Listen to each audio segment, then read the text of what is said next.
Okay, hi again, everybody. Welcome to the show. So, if I do leave for like 1 minute, forgive me, I'll be right back.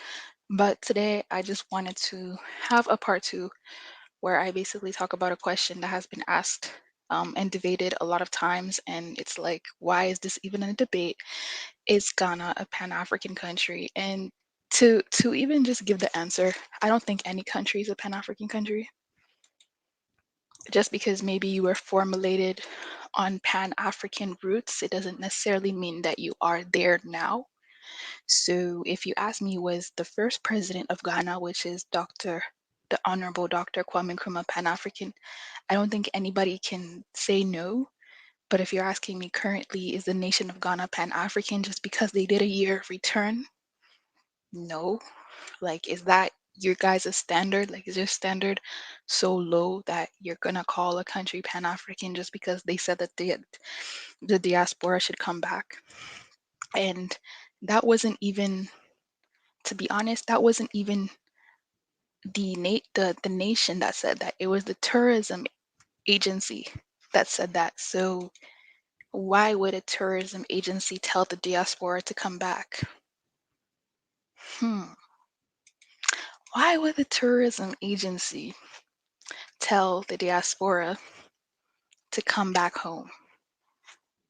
But then that all of a sudden means that it's Pan-African. So that's like the only standard that people have. So yeah, to answer this question, I don't think it's Pan-African. I'm gonna go to more reasons why though throughout the stream. So when people say, oh, President Nana Akufo-Addo is Pan-African and that's the current president of Ghana, that he's Pan-African because he said, or apparently he lied to some diaspora, and he said so long as you come back, you'll get citizenship. Again, I want to ask people, is the act of you simply getting citizenship on the continent, is that simply Pan-Africanism? Because if that's the case, then I want to know why your standards are so low. I just, I would like to argue, like, why is that enough for you? Um, it's not like they have it in their law or in their constitution that that the diaspora should come. Do you get what I'm saying? Like, it's not like it's backed by legal law that the diaspora should come there. That's something that is a temporary rule that can be taken out by anybody. So that's why I personally think that. Anyway, I'm just gonna say hi to everybody and then get right into it. No, yep, agreed. Hi, Mr. Uganda. Many do think it holds a Pan-African presence due to Nkrumah and things like the year of return. Hi, Bantu Exodus. Yeah, but okay. See, the thing is, Ghana did apologize for um its presence in the transatlantic slave trade, right? So I'm wondering, do people consider that to be an act of Pan-Africanism? Because you apologizing for something that your ancestors did is not, I don't think that's Pan-Africanism. I think that's you just apologize for a wrong that you did, which you should do anyways. So I don't see how that's being extraordinary or going above and beyond. Now, I will say this because I know right now I'm sounding a little negative. I will say this. There are individuals in there who have done many individualistic Pan-African projects, right? Like for instance, the most recent project I can think of is the Pan-African Heritage Village. Sorry, no, the Pan-African Heritage Museum that they're actually building over there. So that to me is not an act of Pan-Africanism. That's you building a museum that commemorates your ancestors. That in itself to me is not very Pan-African. And then you'll have people say things like, okay, well, Dr. Ericana, ADDI, Wakanda City of Return, Wakanda City of Return is Pan-African, but that's not created by Ghana. That's created by the ADDI. That's an initiative that was created by the diaspora. It was an initiative that was created by Ghana. Ghana was just chosen as the location. So that's why, and I'll give you guys This is what I'm talking about. 30 million Pan-African Heritage Village, World Museum to be built in Ghana.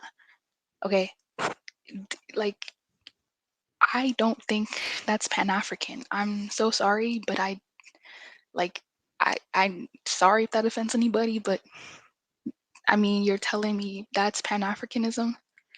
I mean, it's an act of Pan-Africanism, I guess some people would say, but is that in itself all that Pan-African? Because when I actually looked into this Pan-African Heritage Museum, I saw that the museum actually holds a lot of stolen artifacts, a lot of artifacts that were stolen by Britain, France, Congo, whatever. The artifacts are coming back home. So to me, that's more like an artifact museum. That's not really, I don't know why the name is Pan African Heritage. I have no idea, right?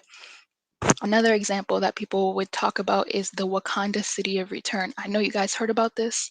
The Wakanda City of Return is basically a city that they're building in Tardi, and that city is supposed to basically be a diasporan city.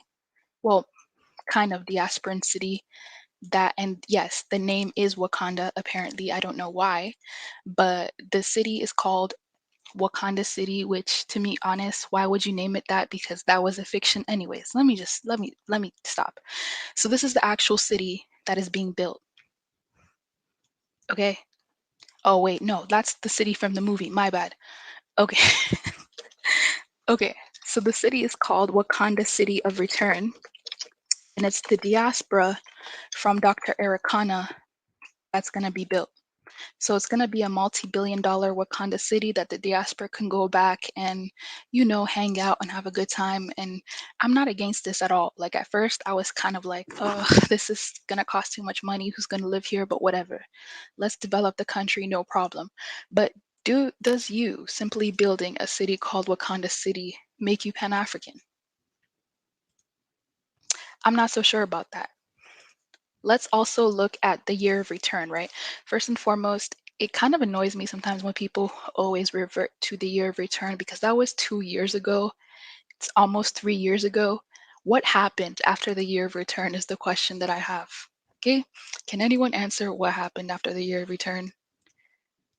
I'm still waiting. Okay, I understand that there was a pandemic and that did seriously stop tourism. I understand that is a legitimate excuse. Okay, I do. But if you look at the plan of the year of return, this is what made me upset. Okay, not the year of return itself, but if you look at plan, this is on the Visit Ghana Beyond the Return website. Okay, so we're looking at beyond the year of return. So beyond 2019, this is the plan of it. When you go to the website, right, the plans for the upcoming events after the year of return are so vague. That means the plans are so unclear that you don't even know what they're talking about. All they'll say here is Diaspora Pathways to Ghana. This pillar will see the adoption of legal and policy frameworks on visa acquisition and the institution of a diaspora visa. It will facilitate key diaspora pathway programs such as citizenship programs, educational, work exchanges, residence, and work permits. I haven't heard of any, progress in regards to this. I haven't heard of any breaking news to support that, to be quite honest. So I'm just wondering, like, okay, yeah, it's getting to 2021. What happened? Where are the pathway programs? Where are the blah, blah, blah that you put on your website saying that is happening? Where is that? I don't know. If you're talking about you're building a Pan African heritage museum, I don't care about that. Where's the serious legal framework and procedure that you talked about in your website? Where is it? Okay. Where is it? Nowhere. I'm the type of person, right? Unless it's written down, it hasn't happened. That's just how I am. I don't care about somebody making 5 speeches every day. I need to see it in paper. I don't see it in paper. It didn't happen. I'll give you guys another example. Okay. Oh my goodness. I feel so bad doing this, but I don't. I don't mean to like do it in a bad way. I'm just like trying to explain that I don't know, like some people are just so satisfied by bare minimums, and I am not at all. Okay, so I remember when everyone was talking about the Cebu land giveaway, right? The fact that 5,000 acres was being given away to the diaspora, right? Let me show you guys the website. And by the way, some people who applied to this land project have already received their land, so that can kind of show you how long this has been out. Not that this is not a good thing. I think that this is a very good thing. Don't get me wrong, right? But the thing is, and I think I'm zoomed in a little bit too much. The thing is, this is not the first time something like this has happened. This is not the first time that land has been given away, even huge amounts of land in the case of this country, right? Like this is normal, right?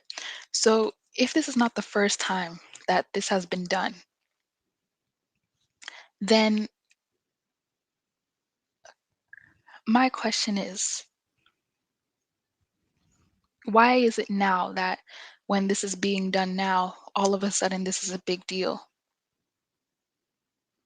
Like, this is not out of the norm. That's why when people talk about, oh my goodness, they're giving 5,000 acres, I'm like, they've been doing this for years. Like, this is, and again, this is not a government project. This is an individual project. This is an individual who's gracious enough to think like this, but this wasn't something that was backed by the government. So that's why it's like, again, how does that paint a whole like organization, a whole collective on the actions of individuals? Is just the question that I have. Like, it's like saying that there's a group of people that are doing something and they're being very nice, and then everybody gets the credit for it. To me, that's just like ridiculous, you know? Um, Now, if you're asking me, is it more Pan African than other countries? I will say, I guess the answer is yes, but I don't think it's being intentionally Pan African. Like, if we're being 100% honest, I think it's the foundation that the first president did that people are keeping up with, but it's not. I don't think it's going out of its way currently to stay or to break the barriers in true pan-africanism, if that's the question that you're asking me, right? I don't know. And yeah, of course, leases not given. I mean, i don't I don't really see anything remarkable about any of these things that have been happening. Now, someone said that the president did lie. um I don't know if it was intentional lying, but they said that um, he promised a whole bunch of people that he would give them citizenship, and he did. He has given people citizenship. Like, if we look at this, I mean, he has done it before, but does that, like, is that, I mean, that number, to me, that number is kind of low. It should be way more than 126, in my opinion. But in any case, whatever. I mean, he's done more, but I don't think he's done that much to even brag about in terms of specifically things specifically for the diaspora, you know, just on an individual basis. I don't think he's done enough to even be talked about. Like I mentioned, there's only been one Pan-African president. All the other presidents have just been regular. They're not Pan-African. So these Pan-African initiatives that you see are individual initiatives. They're not initiatives of the collective. And actually, going back to the year of return, I have many problems with the year of return. Um, First one being that it wasn't led by the government. And the reason why that bothers me so much is I feel like if it was led by the government, it would be taken more seriously and it would be organized better. What I mean by that is, to me, and I know this sounds kind of like a fantasy, but let's say if people were able to go to the country and they were able to have free lodging, or they were able to have more programs in which they actually integrated with the community, like less partying, but more like the specific cultural exchange programs, then I would say it's better. But if you're just saying everybody come back, just come back to see, and then when they're there, they have to figure things out for themselves, I don't really see how that's so groundbreaking.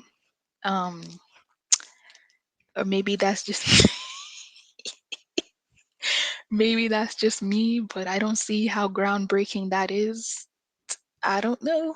Again, I'm not saying the year of return was a bad thing, but I'm just saying when people like over fantasize it and over like it come on. Come on. Is this the only standard that some people have? Everyone should just say, "Hey, diaspora, come back home," and that's it? Are you serious? Jeez. People deserve better. Give me 1 second. I'm taking a drink of water.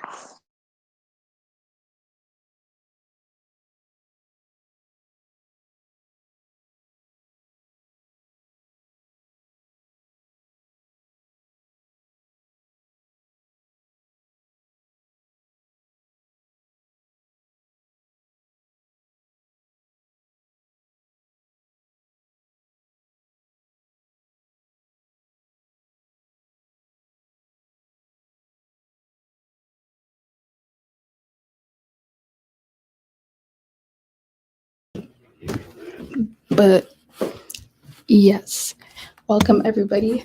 Let me know what you guys think. Um, Again, this is not to speak bad about the country. This is not to speak bad about the nation. But if you've studied like Ghana, and if you study Ghana politics, and if you study just anything that happened to do with that country, you would understand that the Pan African initiatives started with the first president, who's Dr. Kwame Nkrumah. And then after that, I haven't really heard of anything really Pan African with that country, to be honest. I haven't. If I'm lost, Ados Julie, it's because I'm trying to dispel certain rumors. If I'm lost, please let me know. But the last time I checked, you being Pan African means that your laws, the rules of your country should reflect that. So it's not just I'm going on TV and being Pan African, it's where are the rules that support that you're Pan African? Like, where is that? You know, people talk about the right to abode. The right to abode is a 7-year stay that the diaspora is entitled to. So the diaspora could stay in the country for 7 years without worrying about immigration too much. And that's good. I actually like that. Don't get me wrong. But again, how is that Pan African? I just, guys, I'm sorry. I just don't get it. Like, are people's level of Pan African so desperate that they just take anything as Pan Africanism?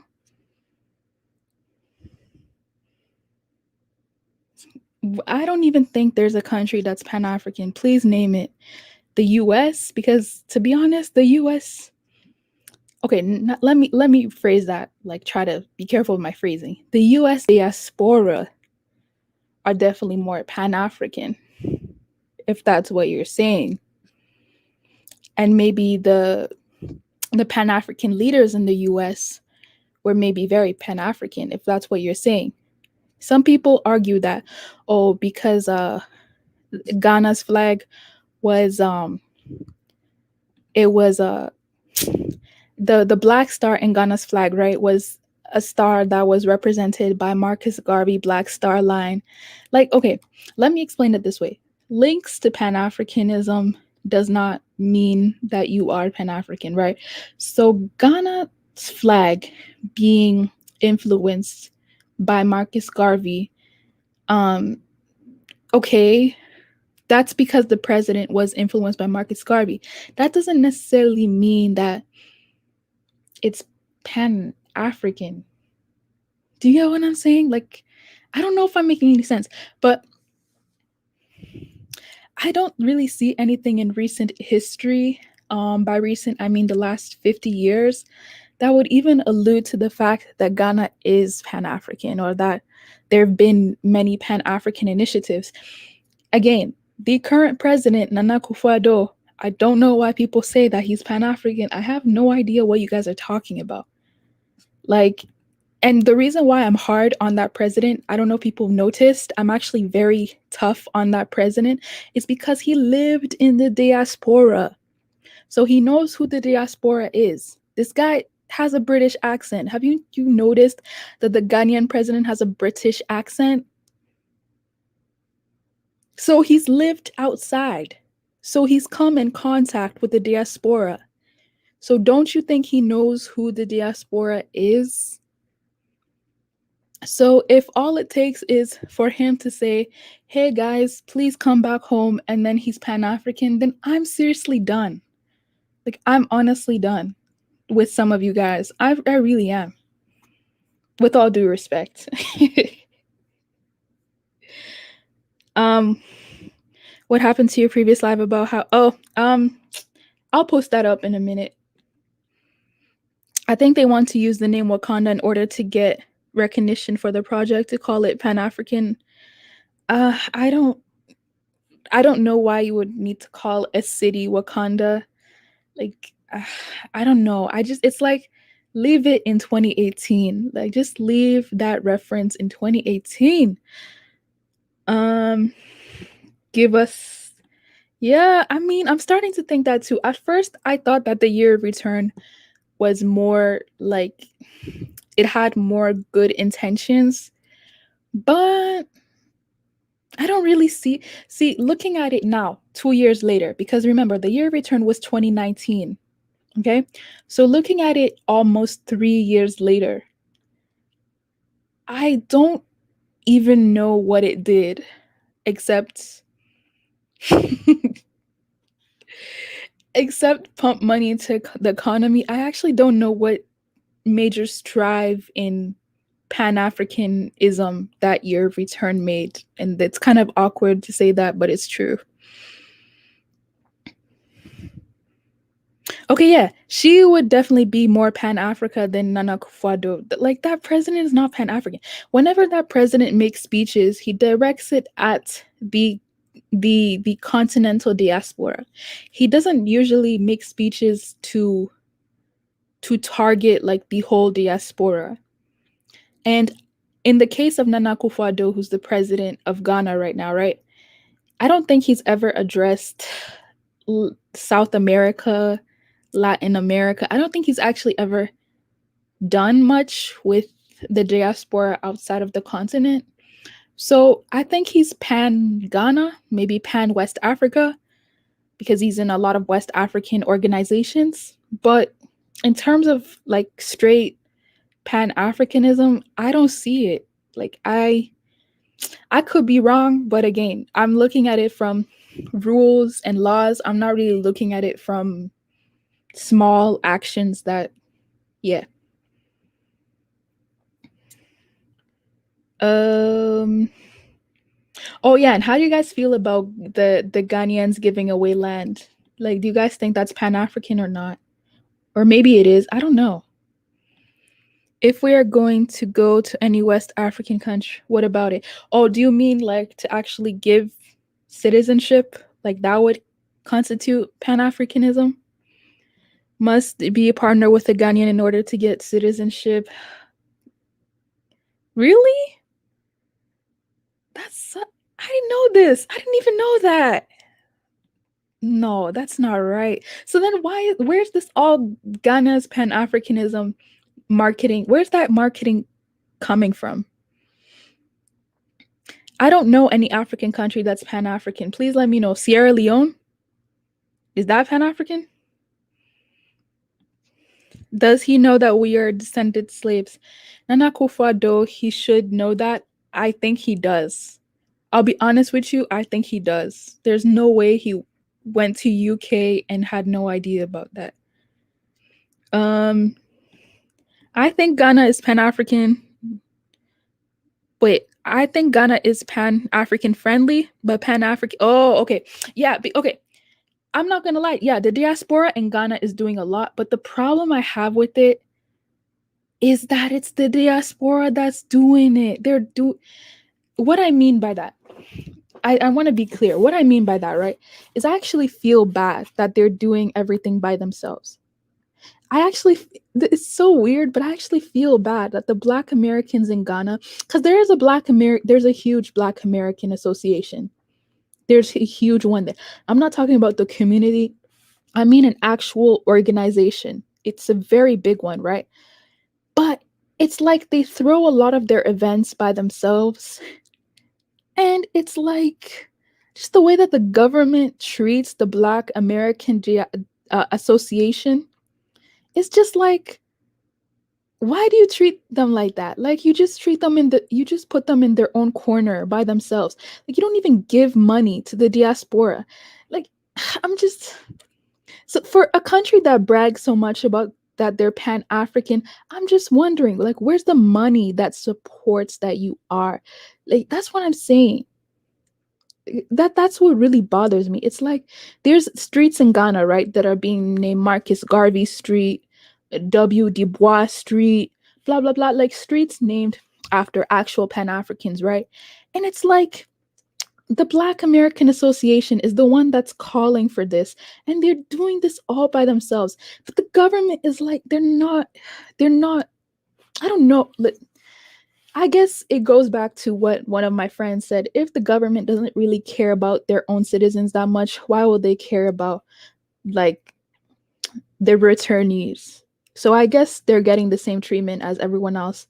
I guess that's the answer for my question, but it still just baffles me. Um Guys, I'm going to be like, girl, why? Oh, you think I'm hating on who? I'm actually hating on I'm actually hating on the government. No African is ever going to apologize or even feel bad for slavery. Why do Okay, I don't even want to I don't even want to get in I don't e- I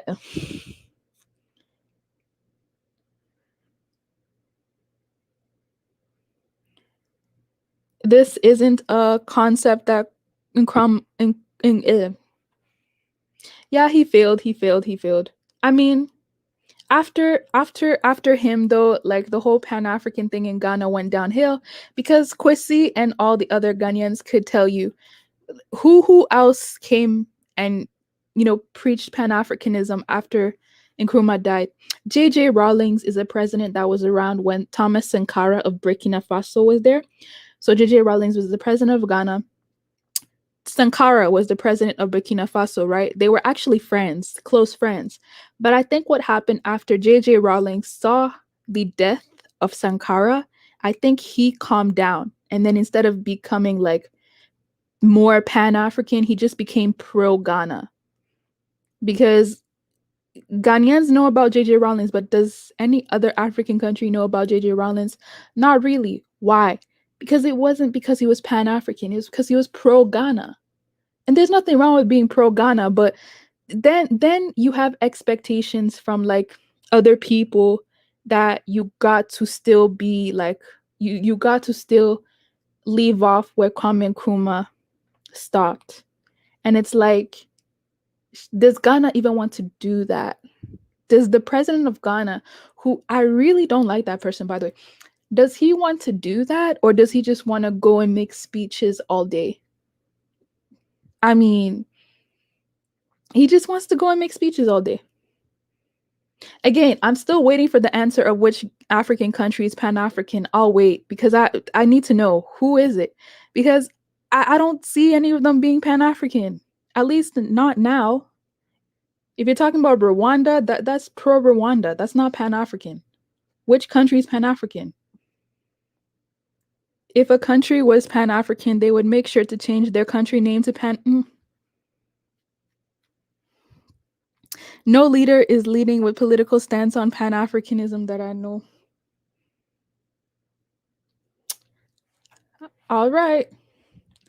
African millennial, why do you use the diaspora instead of slave descendants? Because when I'm talking about the diaspora, I'm literally that's a very good question. But usually when I speak to about the diaspora, I'm just lumping everybody together, so not just specifically that term. And to another reason, to be quite honest, is I don't know why. I just I'm not used to that term, to be honest. I'm not used to. I just call if I'm speaking to ADOS, I'll just say ADOS, but I'm really just not used to that term. If that's like the most honest answer I can give you. If you ask a Ghanaian, they probably won't be against the idea. The idea of what Pan Africanism. Ghanaians don't know anything about Pan Africanism. I don't think they do, at least. Um, we. Oh, by the way, thank you everybody for coming in here. I guess I'll drop. Should I? I don't know. I'll see. But if anyone wants to open the lines, I can. But if not, I'm completely fine too because like this is an easy topic. We Black Americans used to not getting nothing from a government. Oh my goodness. I mean, okay, he couldn't even give enough people citizenship, or I guess he doesn't want to. That's fine. He's not giving people land. That's individuals in Ghana that are giving people land. That's fine. He's building Pan-African museums. Who cares? He did Year of Return. That was 2 years ago. That wasn't even Pan-African. That was the tourism agency. Who cares? Yeah, what's so Pan-African about Kufuado? What does him telling Switzerland that we want to make our own cocoa, what does that have to do with Pan-Africanism? That's pro Ghana. That has nothing to do with the diaspora. So, yeah, to me, like, I really need proof that Ghana's Pan African, other than people saying, "Oh, you guys have a black star in your flag."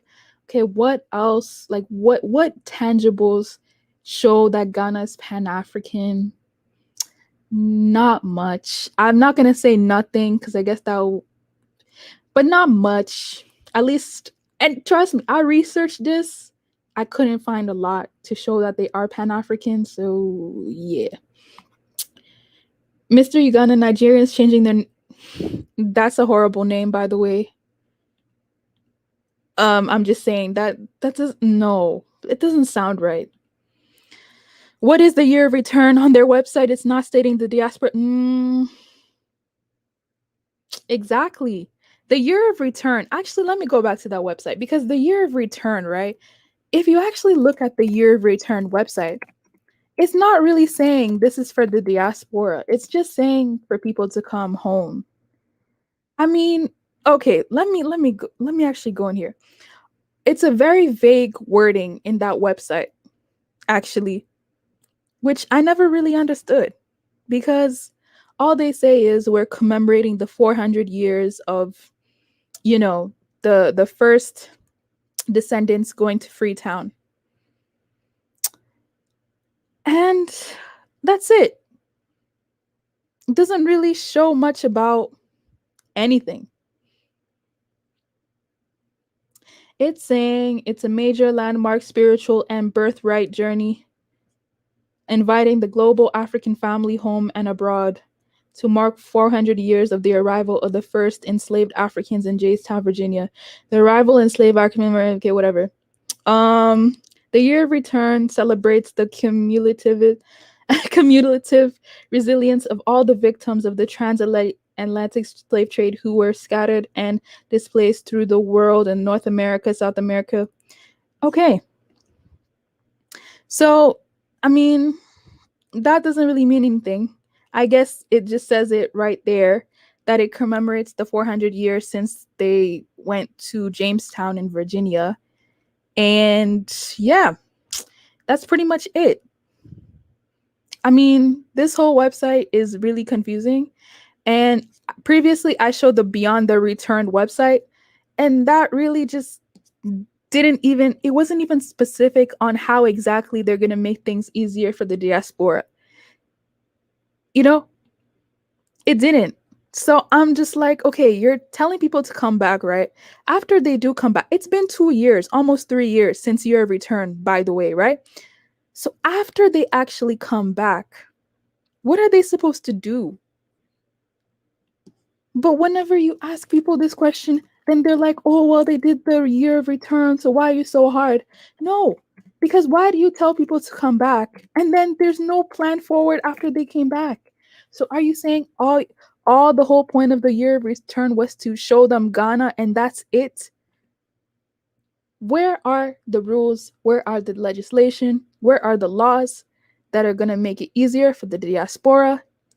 Your words, not mine. Where is all of that? Nowhere to be found. But you're not supposed to ask that because when you ask that, then you're being insulting, you're being mean. Fine. You're the one who put it on your website, okay? Not me. That you want the diaspora to come back. So they already did that 2 years ago. They did that. What's next? Nope, you can't ask that question. If you ask that question, you're against progress. Again, this is the pillar Pathways to Ghana, Diaspora Pathways to Ghana. This pillar will see the adoption of legal and policy frameworks on visa acquisition and the institution of a diaspora visa. Their words, not mine. It will facilitate key diaspora pathway programs such as citizenship programs, educational and work exchanges, residence and work permits. I did not say that. They said that. Okay. So, I mean, if people are asking, where is that? And there's no answer, then, I mean, stop lying to me.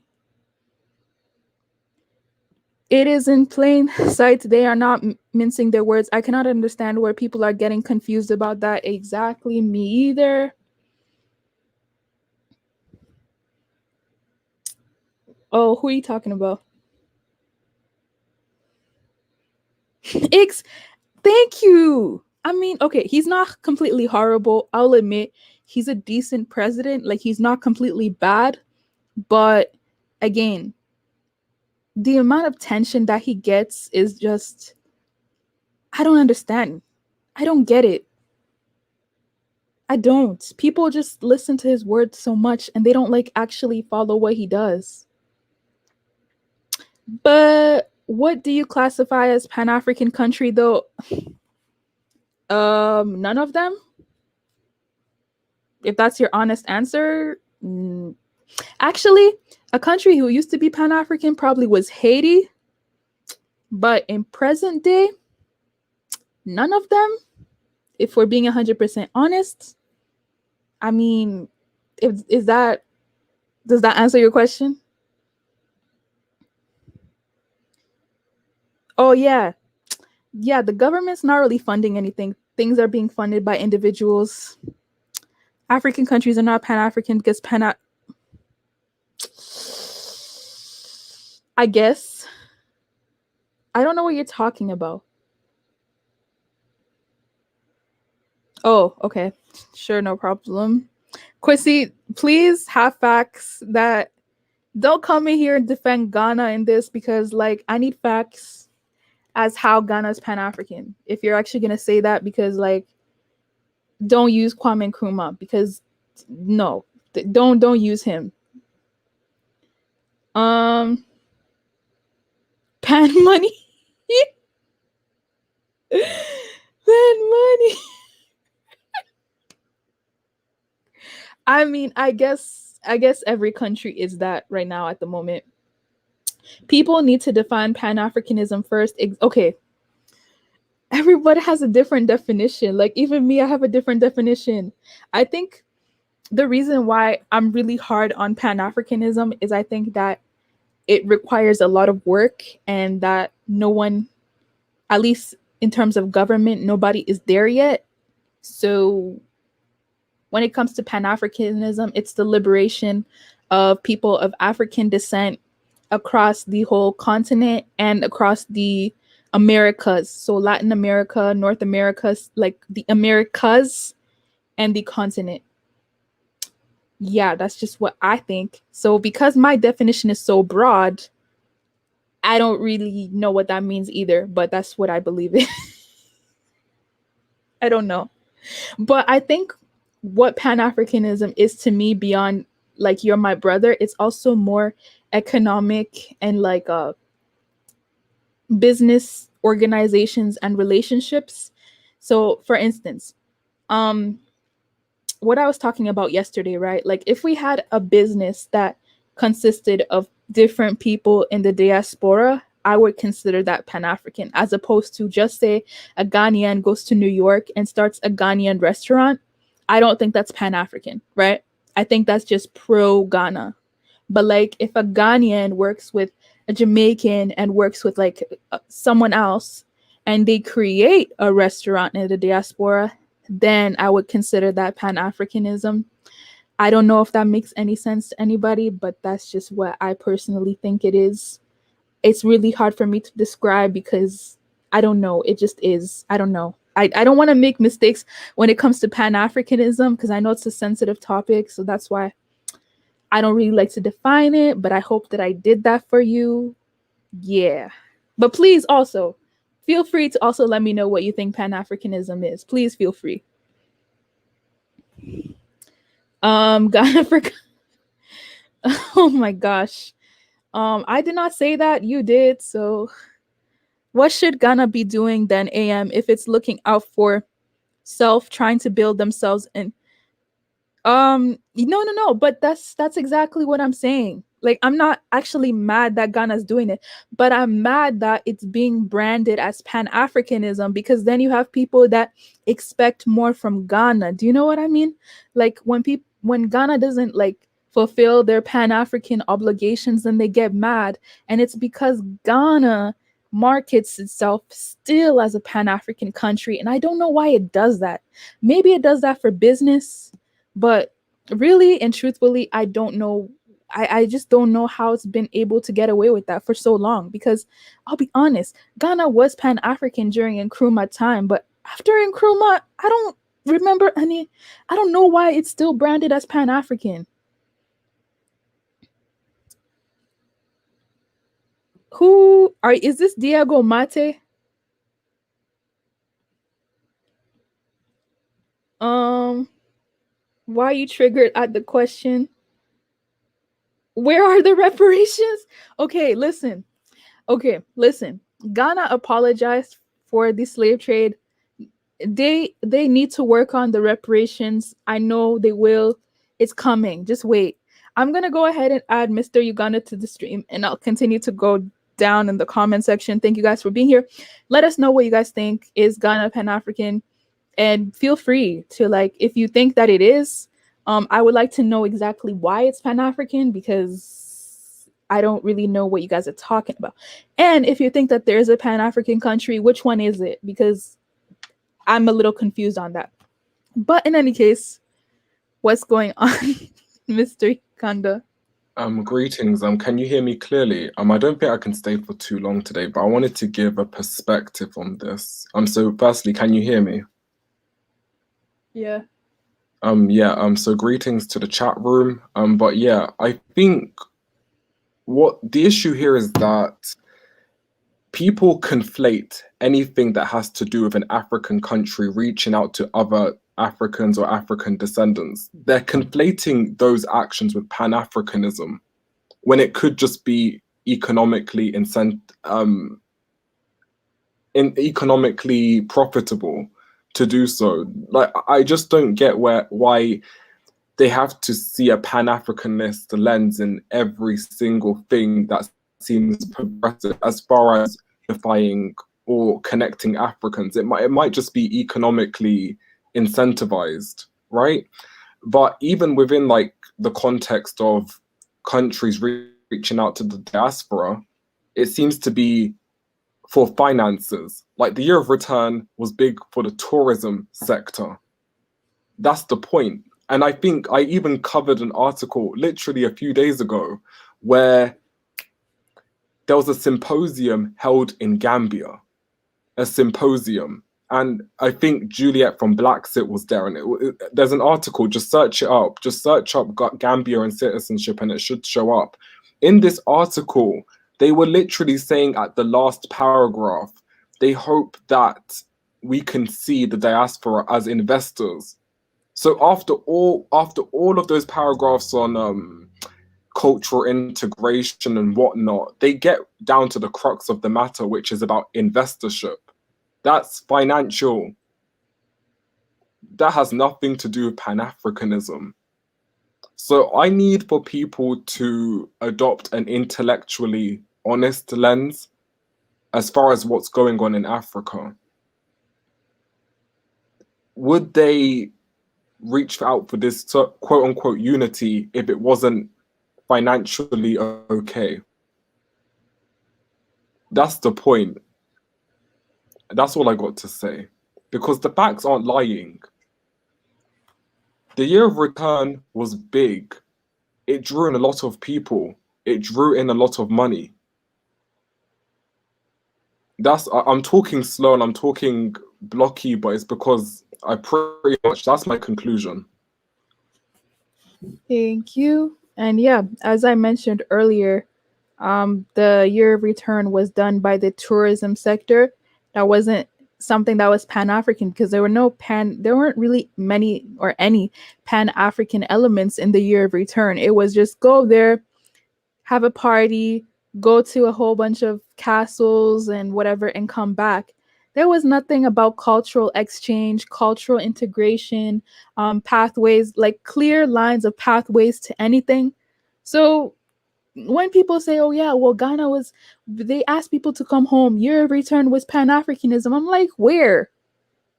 Like, that wasn't Pan-Africanism. That was a good marketing scheme. That was a good marketing tactic. They made money from that. Yes, they got people. Some people who maybe went there for more a spiritual thing, but there were many non-diaspora going to Ghana for the year of return too. Don't get it twisted. Don't think it was just Black people. It was non-Blacks going to Ghana for year of return parties.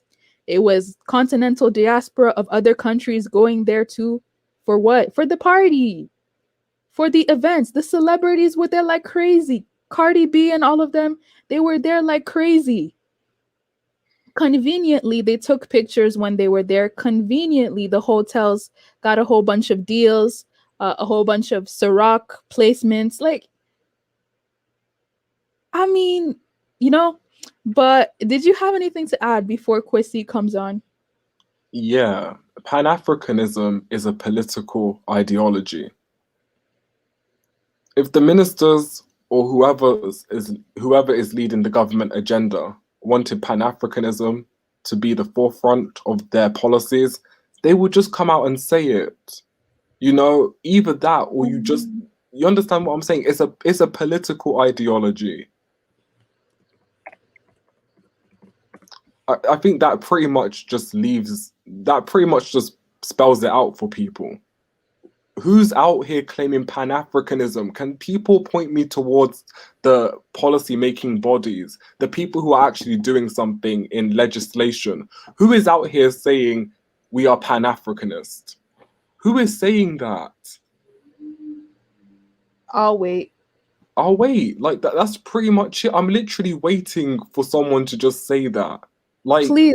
People 40 minutes ago, we asked which African country is Pan-African. Nobody put any countries in the comment section. So what's up? Right. And do you know Which the thing is, right, is that people can walk around here saying, I'm conservative, I'm liberal. Where's the ministers that are saying I'm Pan-African? For the most part. The ones who are actually doing something. The long pause is because there's no answer. And if you have to go and search through the deepest and darkest crypts of YouTube and Google to find your answer, then that's pretty self-evident. Okay. Someone said that the diaspora has been going to Africa, especially Ghana, for years. Exactly. So what makes that different from now then? Why is this all of a sudden now Pan-Africanism? But the diaspora who've been going to Africa since the 50s, 60s, that wasn't Pan-Africanism. But now all of a sudden, after a year of return, it's only now that it's Pan-Africanism. And someone in the comment section, again, I'm not saying this to like attack you or whatever, but I'm saying is, didn't Ghana launch the current free trade economy? No, that was the African Union. Are you talking about the free trade community? Because that's the African Union. That has nothing to do with Ghana. Ghana is the secretary, so it's the location that was chosen for it. I don't really know if it's gonna stay Ghana. I'm pretty sure it's gonna resolve. But anyways, that was the African Union movement. That wasn't Ghana movement. And if you're referring to ECOWAS, that's 15 West African countries. Ghana is inside of it, but it's not a Ghanaian made thing. So yeah, again, no. But in any case, Kwesi, you can go ahead. Yeah. Thanks for having me on this live show. Yeah, I Oh my think gosh, you're super low. yeah, can you hear me now? Can you hear me now? No, we can't hear you, I have, Kwesi. I You're have far you, too low. I have you all the way turned up and I can't even hear you properly. Can you hear me now? No, You still can't hear me? it's not loud enough, Kwesi. Oh. Okay, can you hear me now? It's better. Yeah. Yeah, so African countries in the initial stages were Pan-Africans. You had Pan-African leaders shortly after independence. But right now, I don't think there really is any African country that is Pan-African or any African government that is Pan-African.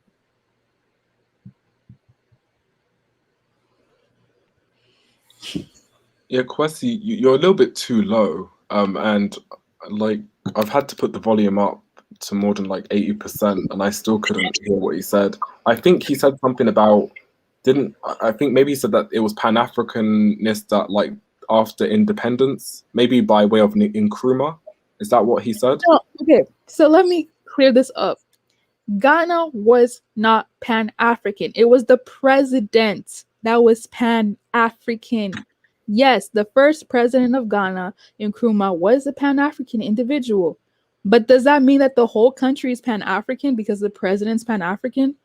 I mean, some people might say yes. I would argue that no, it's not. It's just the president that has Pan. I know it's kind of wishy washy, but still, just because the president is Pan African doesn't mean that the country is Pan African. So And yeah, he has Pan African laws and legislation, but then he didn't even get a chance to really take his Pan African outside of Ghana because I talked about this before. When he went to other African countries to do Pan African summits, to do Pan African deals and organizations, it was shot down. So it's like the Pan Africanism had to take a back burner to build Ghana. And Continue. also to add to that, I read a thesis where they were talking about Nkrumah's presidency, and it was saying how Nkrumah was trying to bring in Pan-African ideology, but it wasn't balancing well against the needs of Ghana. So that's why they couldn't sustain that rhetoric. It wasn't bringing Ghana up for the most part. And even with Nkrumah, like I think after Africa Millennial basically shed light on how Nkrumah wasn't really liked during his presidency, and I read that he became more forceful towards the end of his rule. I'm just like, it seems that to instill a Pan-African ideology in Africa, you need a hard grip on the citizens. And I don't mean like hard as in like you're saving them from jumping off a cliff. I mean that you might have to be authoritarian. So that's just something to think about, something to think about. Because a lot of people talk about how, even with the Gambia, they talk about how it might have been good before under Jammeh, but Jammeh was, I think I'm mispronouncing his name, but even he was, a horrible people. So there needs to be an assessment as to whether Pan-Africanism really benefits Africans on the ground too. Because while we do talk about how it's it would bring the diaspora how it would bring the diaspora back to Africa and it would be like kumbaya. Are the leaders able to sustain their country using that ideology? Who Absolutely. knows?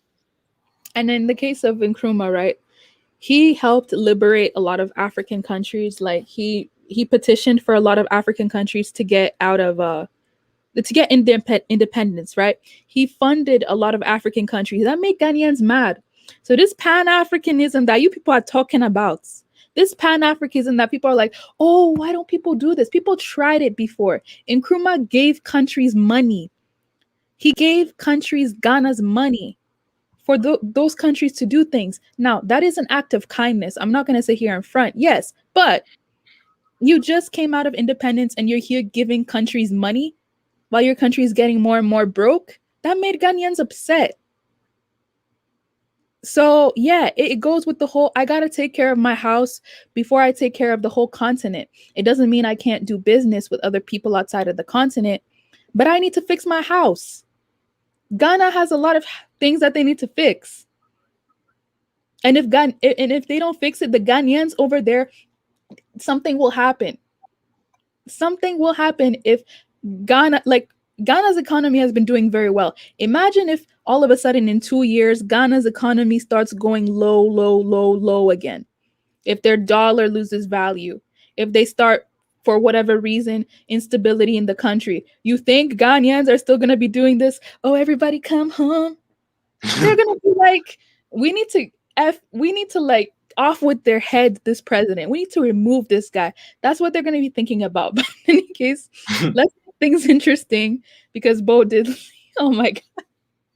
Let's just. I'm just laughing already. Let's add him. Hey, I think before we can even had a Pan-African discussion, people need to be able to define it by what it means, because by different metrics, I can see where Ghana could be considered Pan-African. But there's so many different, if you ask 10 people, you'll get 10 different answers as to what it is. And I think that's where the problem comes in, at why you can't necessarily describe any country in history as being Pan-Africanism, because somebody has their own opinion on what it means. Everybody else has a different opinion. The Rastas will say Ethiopia is Pan-African. And I don't think you could ever be Pan-African enough for everybody either. Yeah, I don't think you can be Pan-African enough for anybody. There'll always be a problem. So that's the real issue. Like, how Pan-Africanist are you willing to go? Or do you want to go? And I mean, I know this conversation's about Ghana, but like, if we even bring it to a whole continental aspect, are people expecting other regions of Africa to be Pan-African? Because I've had private conversations with Mr. Uganda about this. He's saying that in East Africa, the mood there is different. Like, they're trying to unite or whatever, but they're not really fixated on having a Pan-African image. No, they're worried about other things. So does this only apply to West African countries because of, unfortunate events that our ancestors did in West Africa? Or do they expect the whole continent to be Pan-African? I don't think I mean, that's true. Maybe it's just the West African thing for the most part, because North Africa is rarely brought into these conversations. Southern Africans tend to be very absent in these conversations. For the most part, it's West Central Africans that seem to entertain the idea of Pan-Africanism. But that can also be seen as an advantage that West Africa has. That legacy to slavery. If you just look at everything that's going on, by no other metrics could Ghana expect to attract the amount of tourism it did in comparison to, let's say, South Africa from the diaspora. Like, the only thing that they do have is that legacy to slavery and acknowledging it and live. You get what I'm saying? No, I get what you're saying. I think it also puts West African countries in a prime position to manipulate visions of the diaspora. That's a different topic. Yeah. Yeah. Just giving them the benefit of the doubt, though. just to give them the benefit of the doubt, like that's the advantage that West Africa has. A country like Ghana is that legacy to slavery, and because these people don't want much, like, and that's my problem with it. Like, a lot of these people are just like they just want the acknowledgement, I guess you could say. You know what I'm saying? Okay, but I still think okay. I still think the standards are kind of low because if all you're saying is Ghana, all they have to do is apologize, which they did, and give 5,000 acres of land, which they're doing in small instances, then isn't that people are saying that makes it Pan African, and I'm just like, that's it. Like, don't you guys want more? The standards are just apologize for it, and then do a year of return, and then you're Pan African. That's just what makes me a little confused. I thought that Pan Africanism would mean that in the legal laws that there have to be some kind of like amazing change in the law that would, even with the citizenship thing, like something tangible. But Suleto, thank you so much for that. Have you ever heard autobiography of the founding father Singapore Lee Kuan Yew? He wrote of his encounter with Nkrumah post-independence and warred Nkrumah against Pan-Africanism. That's interesting. He never let it go. Really, he kept on trying till the end. I commend him for that. But again, I think he did it at the wrong time because that was a newly independent country and you were worrying a little too much about the continent. But I mean, he did try. He was the only Pan-African president Ghana ever had, so at least that's a good thing, I suppose. But Mr. Nice, you can go ahead. Yeah, I did not know that he was giving money to other countries. Yeah, Um, he was. that's crazy. I feel like that's wasting money. Now, I don't. There's a thing about me. I don't mind if you're Pan African. I don't mind you trying to do good, but my problem is you should take care of your country first. It's a new country. You should try to develop. For maybe then in the future, then you should have, done more for the country. But I feel like you fix your house first before you fix other people's house. That's how it should be. You can't just go around fixing other people's house. Don't fix your own house. And I don't blame the Ghanaians being pissed off at him if he was giving money to other African countries because that's ridiculous. So yeah, also like people like Mr. Uganda, you gotta talk about East Africa. Like East Africa don't care about paying up. Well, I don't know. Maybe they do, maybe they don't. But what I've seen doing that my research, a lot of East Africa don't care about Pan Africa. They are trying unite. They trying to create a railroad way it connects all East African countries. But other than that, it's not about Pan African. Really, they still got their own way of doing things, but they're not trying to do a Pan African thing. So I'm happy about that. Even though like I said, I'm not against uniting, but if uniting for a good reasons, I'm okay with that. If y'all got plan, if you don't got plan, you just try to unite, then no, you shouldn't. You don't believe that Ghana has a plan? They seem to have a plan to me. No, they have a plan. I'm not saying they don't have a plan. No, I need more. When it comes to all West African country, Ghana to me is more the most. I feel like Ghana is the most important West African country than Nigeria. Even Nigeria people's claim is the most successful West African country. But I feel like there's too much corruption in Nigeria compared to Right. Ghana. And Nigeria, they got a lot of issues and problems they need to deal with before anything else. I agree. But when it comes to Ghana, I feel Ghana has a plan. But but look around, look where other West African country, they're far behind Ghana. So how is that gonna work? How are you gonna try to unite countries that That, don't have a plan when the only country that has a plan is Ghana, and the other country around them don't? but They're just going with the flow. but that goes back to my original question of what is Pan Africanism? That's the What's thing. the model to Pan Africanism? Because to me, when I look at Ghana, I see Ghana almost embodying, I would say, the original form of Pan Africanism, like you seen from the as far as trying to like Ghana seems more so concerned not with Africa as a whole, but with attracting back their diaspora. May it Yeah, be the ones who left through the slave trade, or even the but native-born diaspora and but Ghanaians. Ghana try me. I don't know. Maybe In I'm wrong. Maybe I'm wrong about this. But I feel like just Ghana try to make money. That's about it. But who doesn't though? If it don't make money, it don't make sense at the end of the day for anything, whatever it is. Like I'm ADOS, My you know what I'm grandmother say that all the saying? time. So I mean, I I agree. mean, I agree, but they're not focusing on Pan African. That's the thing. I don't think they but are. I my feel like thing is though, we still have to define what is Pan Africanism, because within right. Pan Africanism, there's a sect that believes Pan Africanism is that unification of the diaspora. Okay. Like I don't like I never care not to look at the definition of Pan African Oh, because dry. I'm not Pan African, so I never care not to. Maybe we should if we decide to be a Pan African, maybe in the future. We definitely should create a definition of Pan African. To me, like I said earlier, like 22 people I think are Pan African are Patrice Lumumba and Thomas Sankara. That's the only people I feel like they were Pan African And why is that? because what they believed in.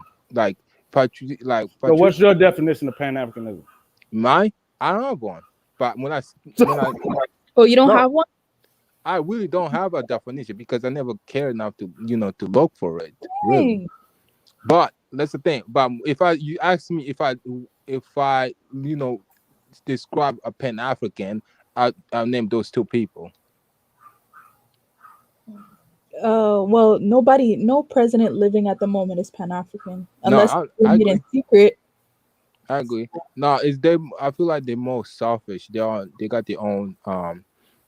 They try to make their own money, and that's it, and don't care about the people at all.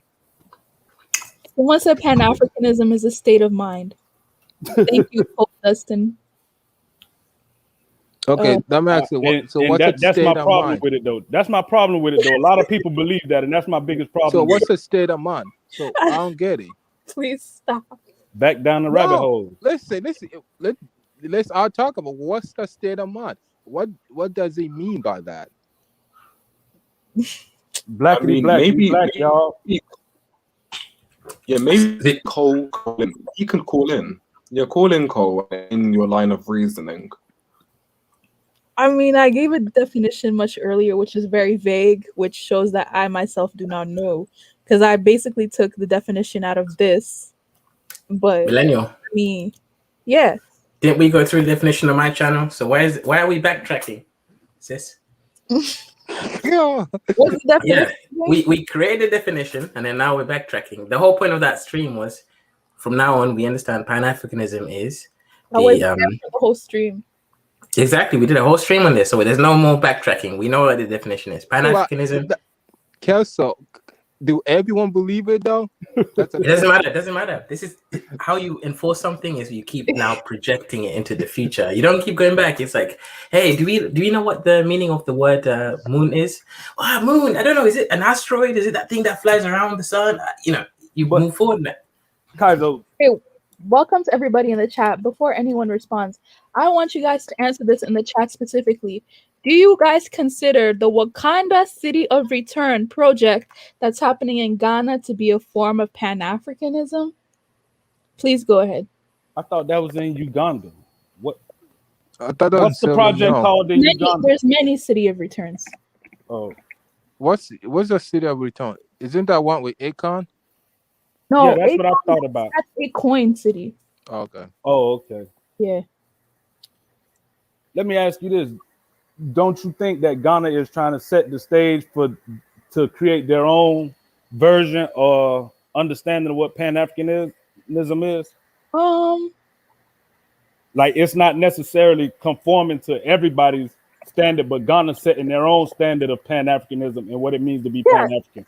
And I think Ghana's version of Pan-Africanism is Pan-Africanism within the continent, which if that's what you're going by, then that's what they're doing. But if you're going by the diaspora, then no. But that's not what I believe, though. And I'm not saying you're wrong, but I'm saying when I look at it, though, I don't believe Ghana's definition of standard of Pan-Africanism is more so geared towards the continent, but is more so related to the diaspora. How? That's just my opinion. When I look at it, like, you know what I mean? Like, it seems like most of their energy and effort is being geared towards reaching out to the diaspora and not necessarily Mm, the continent as a whole. well, I see ADDI and like a whole bunch of organizations doing that, but not the Ghanaians themselves. Like again, I said this in the But beginning. the Ghana, The Black American Association in Ghana is doing a great job, but it's not really backed by the government like that. If that makes sense. I don't know.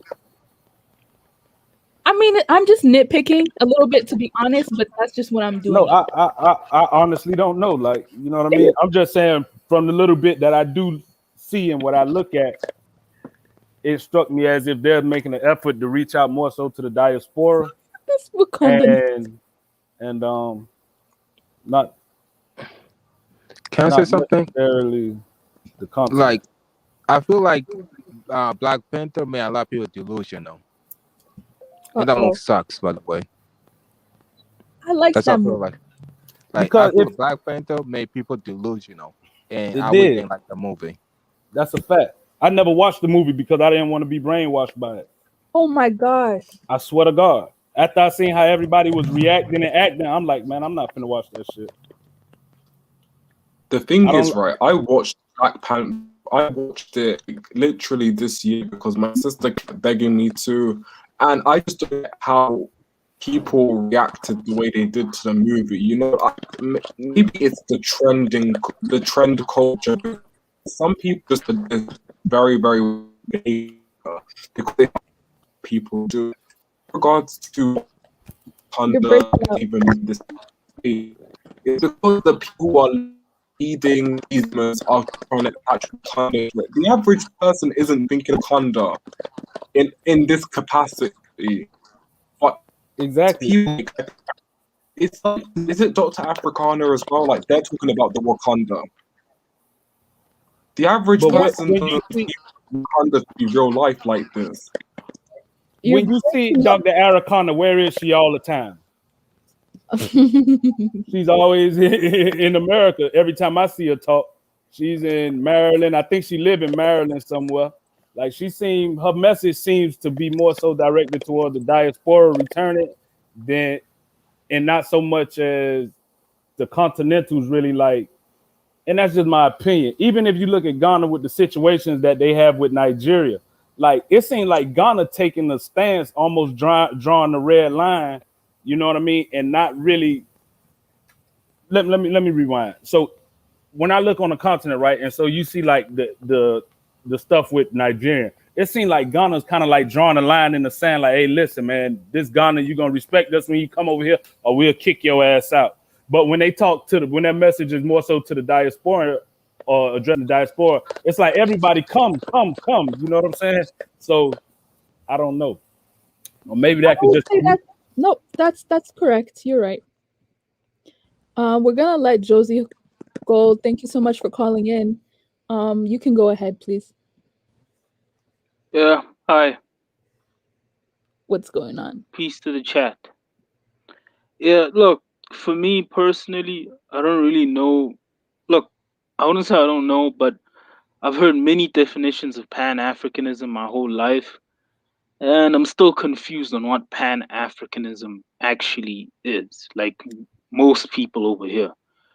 But one thing I do know is this, especially here, like here in South Africa, if something happens in another country, it has a way of affecting me. So let me go back. In 2007, there was some sort of political instability in Kenya, and then we saw that there was a lot more Kenyans in my country and many other African countries economically or war. And for me, I think we should focus more on that. So basically, what I'm saying is that whatever happens in another country that's bad or terrible can affect me. And for me, that's all I need to know. Like, so it's in my best interest for people in other African countries to do well. So for me, I look at it from that point of view. Because you're tired of us going to your country, right? No. I wouldn't say I'm tired. I'm saying, hey, look, if it's I'm being rough out honest, there. I don't blame you if that's how you feel.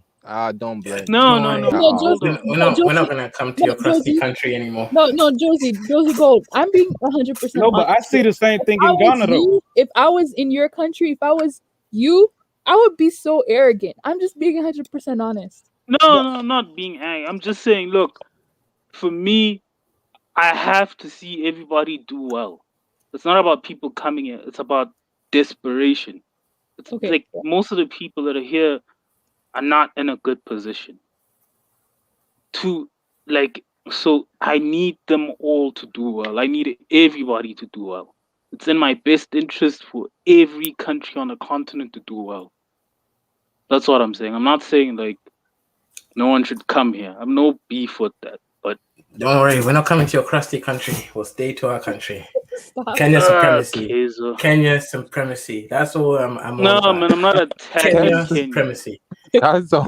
That's what this is about. Hey, but all This guy, no, though, before, give me a second. This guy is a perfect example of a manipulation through words, right? Notice how he said it's in my best interest that we all do. He's literally saying, he I want wasn't other being countries to do well manipulative. He was because being honest. I don't want them to come to my country. But Yeah. he needs to make it clear. I That's don't want honest. these Africans coming to my country. No, wait, Kaiser, what's your problem? Yeah, that seemed quite honest. It's in his best interest that you do good so that he don't have to. That's like if you got a sister that smoke crack, you would hope she get off crack so you don't have to keep on taking care of her kids. You know what I'm Right? saying? But you see, but not everyone in the chat is going to understand what in my best interest means, right? Yeah, He needs to come out and say it was quite clear what he said. Yeah, for you, but you're an intelligent man, Bo. That's why, right? But some people may think, oh, what does that mean? Oh, does it mean we love each other? Because everyone has got a different definition of Pan-Africanism. So they might think, oh, he just wants everybody to do well. Well, yeah, maybe he does, but the real... I think you just triggered because he used Kenya as an example. 100%, Bo, because I'm Kenyan. Yeah, and normally you get the preach the Kenyan supremacy, look, so you don't want it to get out that Kenyans are actually freeing Kenya. No. This only happened. This only happened in 2007 because we had a small issue, but that's what I'm saying. So that's what triggered you. It wasn't years ago. Come on now. 100%. But it was nothing manipulative about what he said. He was quite upfront and honest about why he wanted the rest of Africa to do good. You know what I mean? No. I see the same thing happening. I see the same thing happening in Ghana though, in that western region. Like the more attention Ghana's getting, the more other African places going. Exactly. And I see like the little tensions breeding because like even like the instability in Nigeria, I see it now since this new move. It's going to be less going to South Africa because of the perceived tension, and they're just going to go to Ghana as a second alternative instead of rebuilding their country. Yeah, Kaiser, I wasn't attacking like Kenya, and I understand how it might have come across in that way, but I'm not. Like, yeah, it wasn't meant in a malicious way. I'm just saying, look, not just directed to just Kenya, but to all African countries, including my own. It's in all of our best interest for every country in Africa to do well. That's all I'm saying. All right. I think we're just mad because Kenyan history, we got rid of the Khoisan people and pushed them all the way down to South Africa. So you're just coming at us because of historical injustice. Because the original inhabitants of Kenya were the ancient South Africans. I wouldn't even apologize or explain myself if I was South African. I'd just say what I said and leave it at that. No, I'm a mixture, Bantu and Khoisan, so chill. No, I think he's saying that original. The original East Africans were actually the Khoisan people in East Africa. Then the Cushitic people came, and then the Nilo Cushitic, like the Maasai came, and then the Bantus came, right? And then we pushed literally the Bantus are even worse than the Mzungu. The Bantus pushed the San people all the way down to south, and they got rid of them. That that's an unfortunate history, and I'm sorry, brother. I know this is why you hate me, but I apologize. I'm sorry for what my ancestors did. Please forgive me. Kenzo, bro, you gotta stop. I just told you. Repeat it and say it with your chest, man. Let him get in his feelings. No. Wow, bro. Okay. Kenzo, how many times? I'm a mixture of Bantu and Khoisan, so yeah. That's why you guys look a bit weird. You guys look a bit Chinese in South Africa. Okay. Have you What? also got the big? Yeah, no. Obviously, the South Africans look a bit Chinese. I know, Millennial, but why you trying African to bring that millennial, up? so African millennial. So I think we were That's all discussing I'm asking. Pan-Africanism, right? Like definitions of You just want Pan-Africanism, to right? cause Um, problems. yeah, we're definitions of Pan-Africanism. Right? I'm not sure we get back to talking about Pan-Africanism.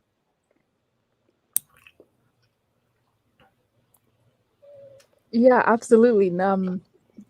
I don't think anybody on this panel actually has a definition of pan. Actually, Keizo, what was your definition of Pan-Africanism that you said that we had that I actually did not watch that whole stream, so I must have missed it?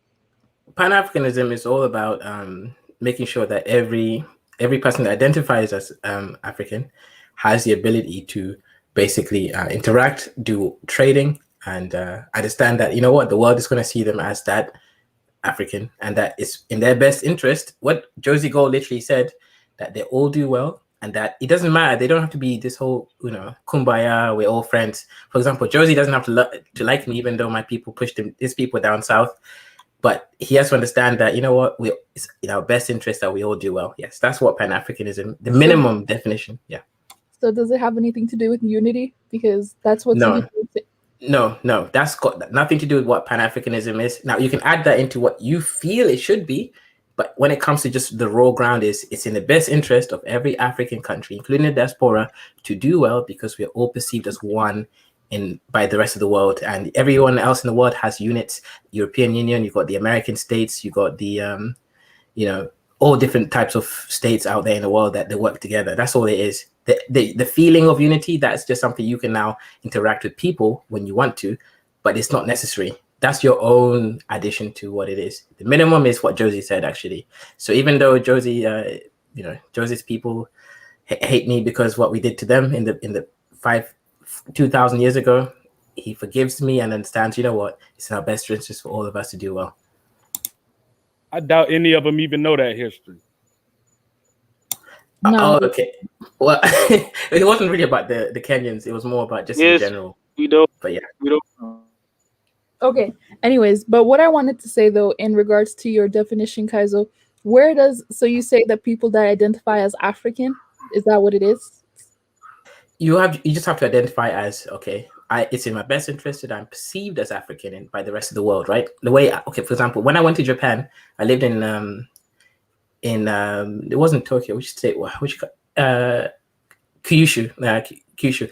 I lived in there for 3 months, and they thought I was an African American for some reason, right? Everyone thinks that. Now there was a bit of racism that happened. So when I was in the what you call it, the airplane, and no, I'm sorry, not airplane, airport, the security guard came and asked me, it's like, what do you have in your bag? He thought I was African American, and he started to perceive certain things about stereotypes. He thought basically maybe I have some kind of weapon in my bag. Now, when it turned out that it was actually underwear for someone else, because I had a girlfriend at that time in Japan, he started joking around with me and started speaking Japanese, and he was like, he started to now feel happy. But the initial thing was that he was a bit racist because of the perceived notions of African Americans and Nigerians when it comes to, African Americans because the media, Nigerians because of drugs. I don't believe that. Well, what does that have to do with what I just asked though? Okay, so let me no, because made that up. Well, no. Let me explain what I mean. He thought, okay, there is a certain perception of Black people around the world. People are too lazy to say, okay, this is not Nigerian, this is a African American, this is what. So obviously, in a lot of Asian countries, they see a lot of stereotypes of certain countries. They think that African Americans are cool. They think that Nigerians perhaps bring drugs into the country sometimes, which is true. Some of them do. He thought because of those stereotypes, I'm the only person he checked the bag off. There was no other person that he checked the bag off, and I was the only Black person there. And when it turned out that I was actually quite nice, relaxed, I spoke the Japanese language, he felt relaxed, and then he was able to treat me in a different way. Pan-Africanism is about accepting that everyone in the world will have certain thinkings of who you are before getting to know you. So you just have to accept that fact that the world will treat you in a certain way, preconceptions. So it's best interest for you and every other Black person to do well, because the world will see you as a Black person, whatever that means. And when I was in Japan, they thought I was Nigerian / African American. and they had certain perceptions. Now, the good thing about African American, by the Japanese people themselves, is they treated me well. They thought that I was cool. The Nigerian part, not so cool because, well, you know, other stuff, but they don't even know what Kenyan is. They know Nigerians and they know African Americans. So Pan-Africanism is understanding that people would treat you based on what Black people are perceived to be, good or bad, in the rest of the world. But how about you? How about the way that you perceive yourself? Because there are Black people that don't perceive themselves as Black or African. So would they be allowed in Pan-Africanism?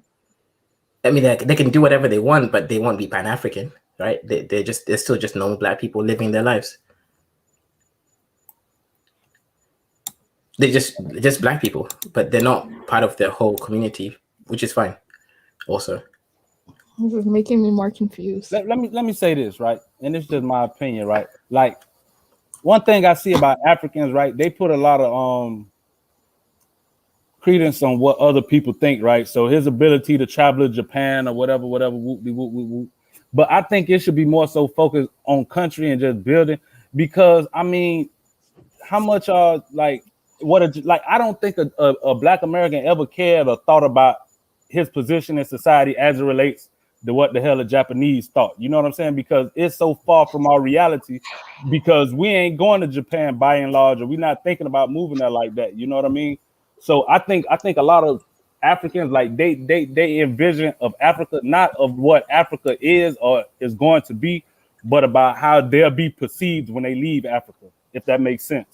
Well, yeah, it's not about Japan. It's just about the general perceptions, right? 100%. Someone said, Kaiser, you know that example that you gave, it was a little offensive because you've given that example before about Nigerians and scamming.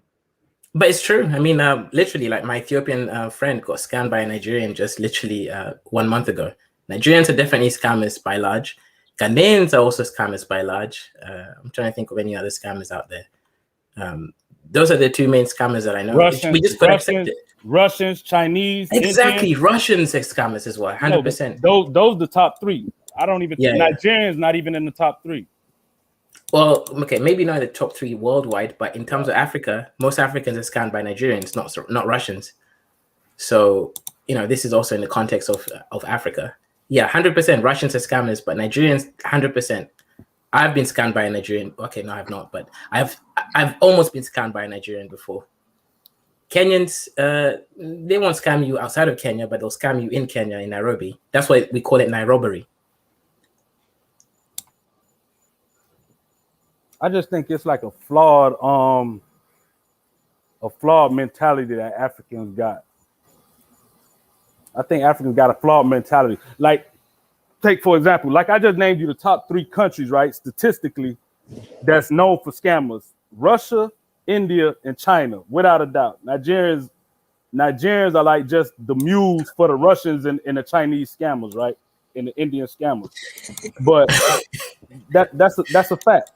That's a fact. Like if you look at like Hush Puppy case, for example, Hush Puppy wasn't really, they portrayed it like Hush Puppy was hacking and doing all that, but Hush Puppy wasn't a hacker.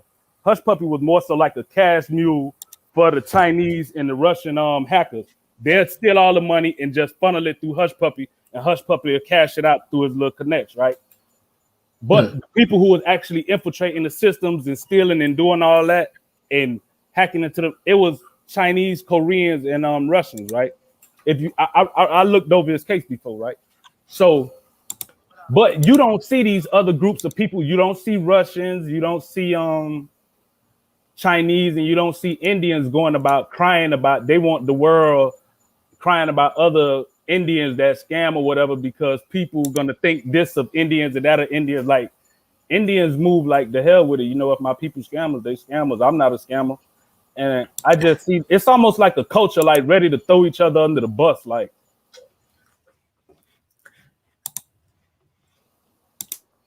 that's just how I see it from the sidelines. I could be wrong. Yeah, no, yeah, you're right. Now, just respond to that guy, P. Mkompane. Sounds like some South African. He said he didn't believe my story about Japan. I'm not saying that it's a general logic of Japan. I'm talking about a personal experience. The Japanese, whatever, air security took me out, the only person out there, and I was the only Black person. Started to check my bag, thought I had drugs and other things. This is my experience. When I started speaking Japanese, he felt a bit more relaxed. I told him I had underwear, and he, joked around about some other stuff. And when I left the country, guess what? Same guy was there, and I actually had a katana. I had a knife with like a sword, like a short, middle-sized sword. And guess what? The guy allowed me to actually take it out of the country easily without any issue because I built that connection with him. But so in a way, he was a bit racist when I came in, and then because he got to know me when I left, I was able to leave with my katana. Next week, next 3 days, I'm gonna bring my katana onto my set. You'll see it. I got it from Japan when I was there. So people definitely perceive you in a certain way, and whether it's good or bad, it doesn't matter. They will see you as black, whatever that means. It could be African American, it could be Nigerian. Those are the two main African groups that people see you as. People don't know Kenya or Ghana generally when it comes to these unique, homogeneous countries like Japan. Like China, they will know you, but in Japan, where everyone is almost Japanese, they will just know Nigeria and African American. But back to the topic though.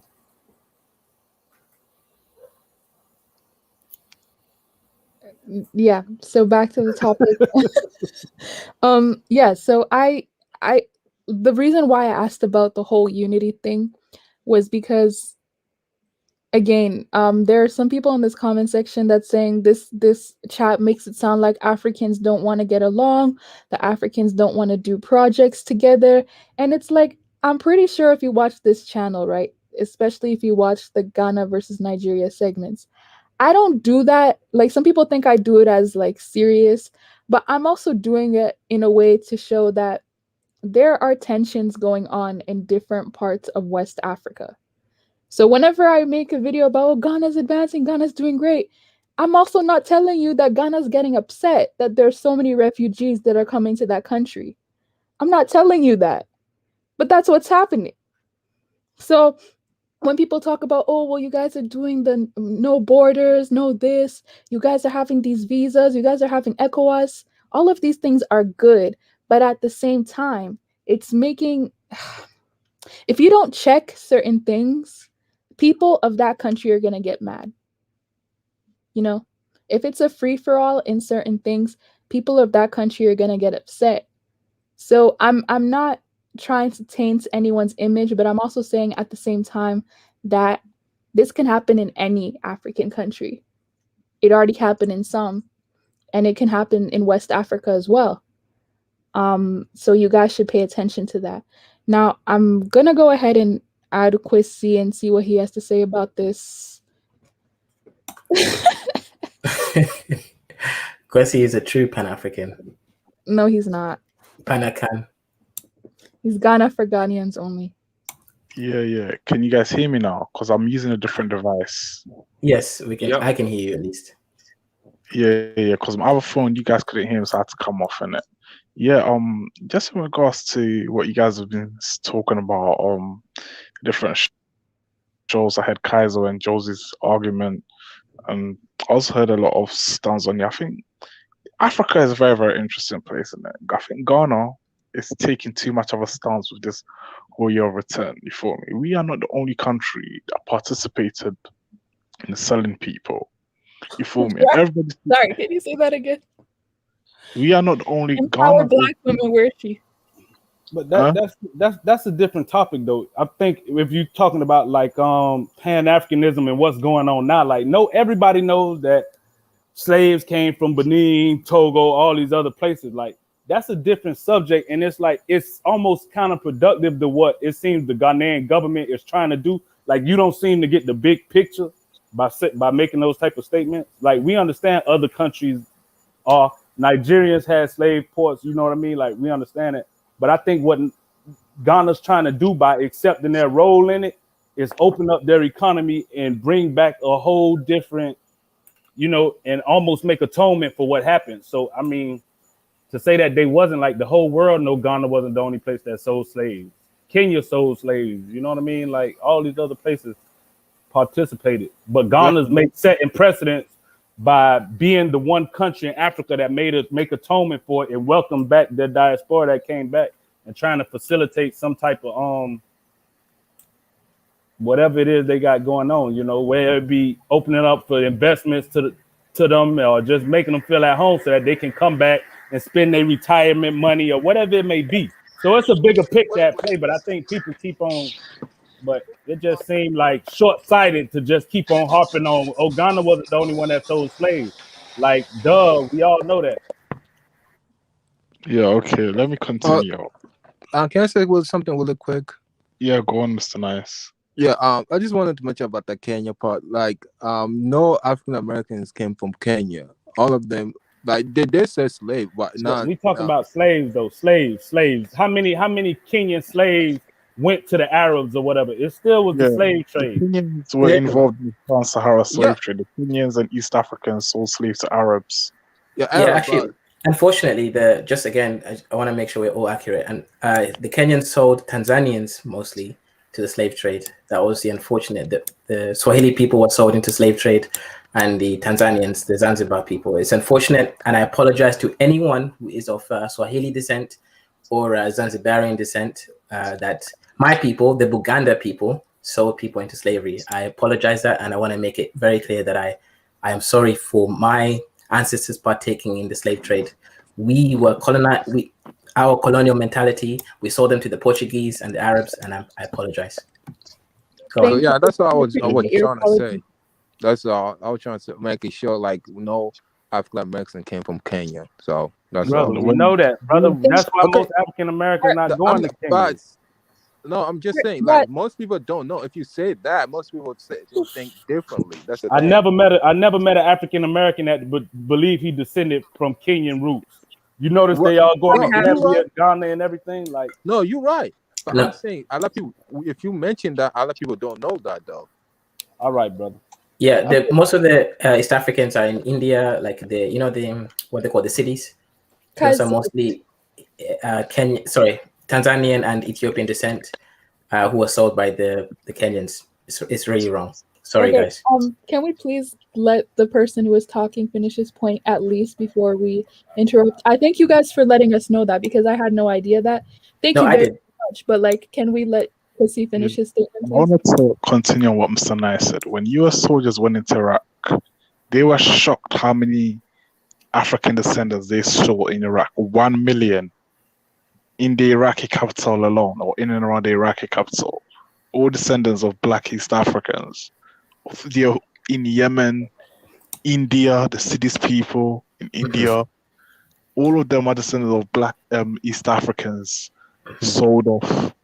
So I don't know why Ghana is the only country pretty much on the whole continent doing this whole year of return, when Kenya, Somalia, Tanzania, and all those East African countries, and even further southeast like Malawi and even Mozambique, are not having all this year of return. Mozambique was involved in all this selling of people. So I don't know, Africa, why Ghana is taking it upon themselves to say we were involved, we are here, and we had better numbers. Why is the other African countries not really doing anything about it, or at least we can't be the only ones taking on the guilt of the entire continent. We can't be doing that. That's my whole point. Like, before anyone goes, I have no idea why Ghana is the only one that's doing that, but I will give some of the other countries the benefit of the doubt that they're not as unified as Ghana, so maybe it's harder for them to come together and actually think about these things. And I feel like because I'm only specifically speaking about West Africa, right, in terms of apologies and whatever, I feel like a lot of West African countries, their politics, their political sphere is just not that great, so they don't have the marketing is not on their side, the political atmosphere is not on their side, so it's not a priority. What if they don't have the brain? What if they don't have the foresight that Ghanaians had to do it? No, African millennial. I mean, that could be it as well. You couldn't really seem to be understanding what I'm saying. He's talking about Quincy not having a brain, by the way. You shouldn't be agreeing with him, African millennial. No, she didn't say it. If I say something to Quincy, that doesn't mean it has nothing to do with African millennial. What are you talking about? And well, you're talking about Quincy not having a brain. You just mentioned in the chat right now. African millennial, don't agree with both. If he's talking about Quincy not having a brain. Quincy has a brain, I'm sure. Look, Let me finish. Can I stall? It's like nobody wants me to speak. Yeah. Anyway, Sorry, If I was Kwesi. Ghanaian, Ghana. I wouldn't want you to speak, to be honest with you. But go ahead No, and no, speak. let him speak. Let him speak. I love it Kwesi, when you speak. Kwesi, sorry, go on. Yeah. So, like I said, Ghanaians ain't apologizing for anything because Ghana was like a stop. We wasn't involved in this. It was like they brought people from all over West Africa to their ports in Ghana, Cape Coast, Elmina. Ghana was more of a, I don't know how to say in English. Let me see. Yeah, it's more of a port for people from all over West Africa rather than it being a major slave trading nation. That's my whole point. So Ghanaians that I speak to say they ain't apologizing for nothing. They don't feel guilty. And I don't know why Ghana's the only country. Nobody seems to be talking about Angola. You feel me? Like all these people in South America, Angola's is the most guiltiest country in all of this. Nobody's talking about Angola. Right. Nobody's talking about Benin, Togo, Nigeria, the Congo, Brazzaville. Right. Maybe they just don't care about those countries. That's why. Come again? Because who cares about what Benin says? Let's be honest. Who cares about what Togo says? It's only Togo. Nigeria and Ghana in terms of West Africa that they care Burkina about what they Faso. say. The African millennial, more people were taken out of Benin than Ghana. Do you know this? Who's gonna go back to Benin though? That's the thing. I don't think you see my point. My whole point is Ghana is taking on too much guilt and trying to take on the burden of the entire Niger. Wait. Can we let Kwesi finish because I want to respond to Kwesi?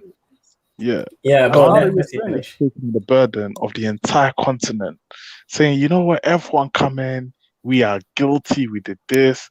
And it's like everyone's flooding into Ghana. Nobody seems to be talking about the main players in the slave trade, which was Angola, Nigeria, Congo, Brazzaville, and Benin. Those four countries were the main traders. So I don't know why Ghana. So like I said, we Ghanaians are not apologizing for nothing, and we don't feel guilty. We are not apologizing for anything. That's all I have to say. Okay, so on that note, if you're concerned with why Ghana is apologizing, that's something you have to take up with your president and like with your government, because no one's making them apologize. They feel the need to apologize because they want to, and they want to be the hub of the diaspora. The year of return demonstrated that. They have more to gain out of this apology than they're losing, because yes, I guess it strikes at the ego of some people, but there was an economic incentive in apologizing and facilitating the year of return. Like Ghana hasn't really lost anything. They've gained a lot of capital by this apology. Ghana, they just do what they want to do primarily. Like they can't compel other people to apologize for something. They can only control what they want to do. So if you're, I guess to answer what you were saying, Ghana is shouldering the blame because Ghana wants to shoulder the blame, but it's not come without rewards, because they've been able to promote tourism, the slave castles, the year of return, parties, all of that stuff.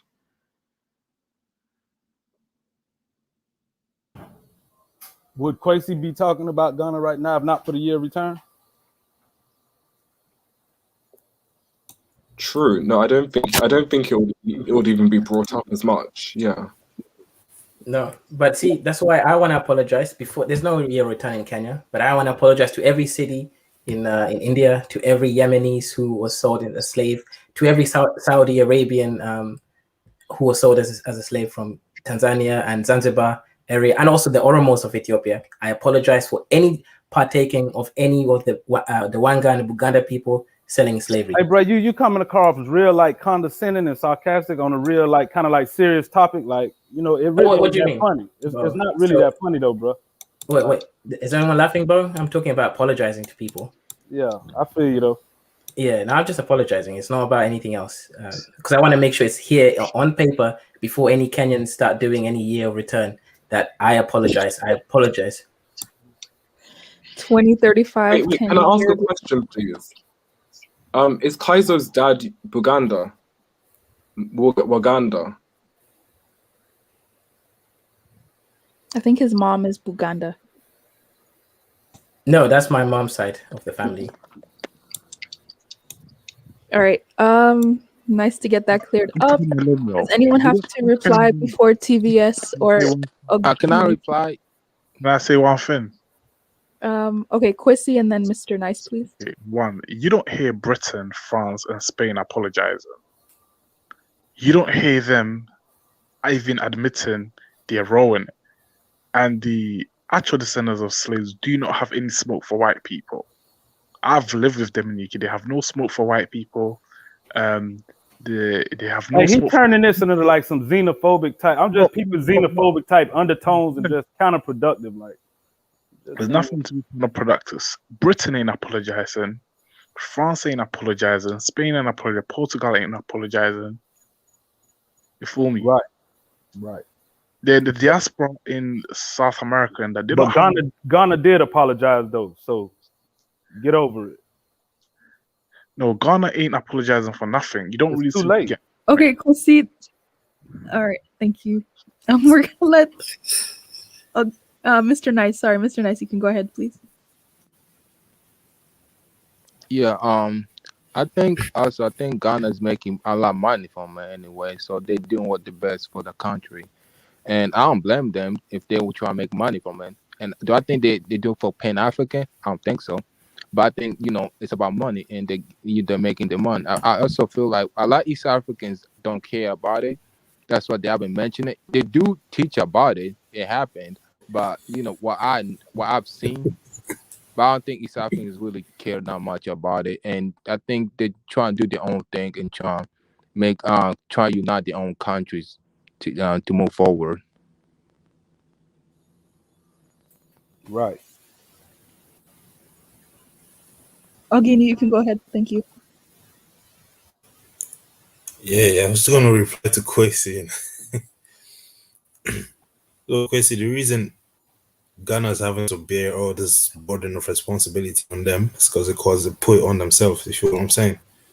Like, I know you Ghanaian, you have a certain personal or closer interest to this, in these regards, right? But you must understand that Ghana have put it on themselves as it stands.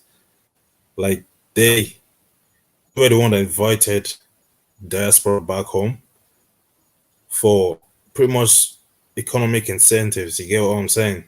So just like some other people have alluded to, and Mr. Nye just said as just now as well, like they've made certain bit of money out of it. They've traded other tangibles such as land, passports, as they promised. I don't know how well that's gone. I'm sure over the course of the next few years there will be more incentives or tangibles that could be traded as well. Like they're gonna make more money off it. You get what I'm saying? So it's like they know what they went in for. They've gotten it. If Ghana ever gets to the point where they lay a public and express apology, it will be because they're playing the game. You know what I mean? Ghana looks like the African nation, especially from the west coast of the continent, that looks to play ball these days. They will do whatever they have to do as long as there's tangible economic incentives being traded. You get what I'm saying? So Ghana got what they want from it. And that's the reason, again, this burden of responsibility on them. It's not just a matter of, oh, why is it only Ghana? They brought it upon themselves, you know what I mean? And that African millennial was talking about Nigeria earlier on, that it was only Nigeria and Ghana that mattered all across West Africa. Like, them niggas don't want to be caught up in Nigeria right now. You feel what I'm saying? Like, what African diaspora and want to be caught up in Nigeria right now? You get what I'm saying? They want to be caught Quick up in question. But Ghana, crossfires and stuff Nigeria, like that. if you look historically though, Nigeria did take accountability in it. I don't know which country is it? I mean state is it? Is it Calabar where the Portuguese slaves returned to? Yeah, I think In so. I think one Nigeria. of those. Yeah, but then, yeah, I, that's what I'm gonna tell Quissy. Like, I just don't think Nigeria right now is in a position and have the infrastructure in place to facilitate what Ghana did. But Yeah. I don't see Nigeria being opposed to it like fundamentally because they've done it before. Ohini, I have a question for you. Is it Ohini, right? It's not Ogini. come Brian. Oh, okay, Brian. Okay, so wait, using your slave master's name. Okay. Anyways, I know if you want to take it, you want to do it like that, yeah? Ogene, that's the name, Ogene. Okay, Ogene. Okay. So Ogene, the question I have for you is, and actually the Benin people mostly, sorry, and the Nigerians mostly coming from the Benin. Obviously, the Fulani and Hausa come more from like Mali, that region of the Sahel. But the rest of Nigeria, aren't they mostly just Benin people from historical records? Okay, no, I'm not very familiar with those historic records. However, if they are no, there isn't a much problem with that. You get what I'm saying? So it's like, as at this point in time, nobody cares even. You know what I'm saying? Right. And I was So gonna say this question, so to back to the original question, right? I don't feel like Ghana is is a Pan-African nation, or this government is a Pan-African government because of the embodiment of the word in itself, in its definition. Pan is to be global, African is to be to then be Pan-African would be to cater to every bit of Africanness on the face of the planet.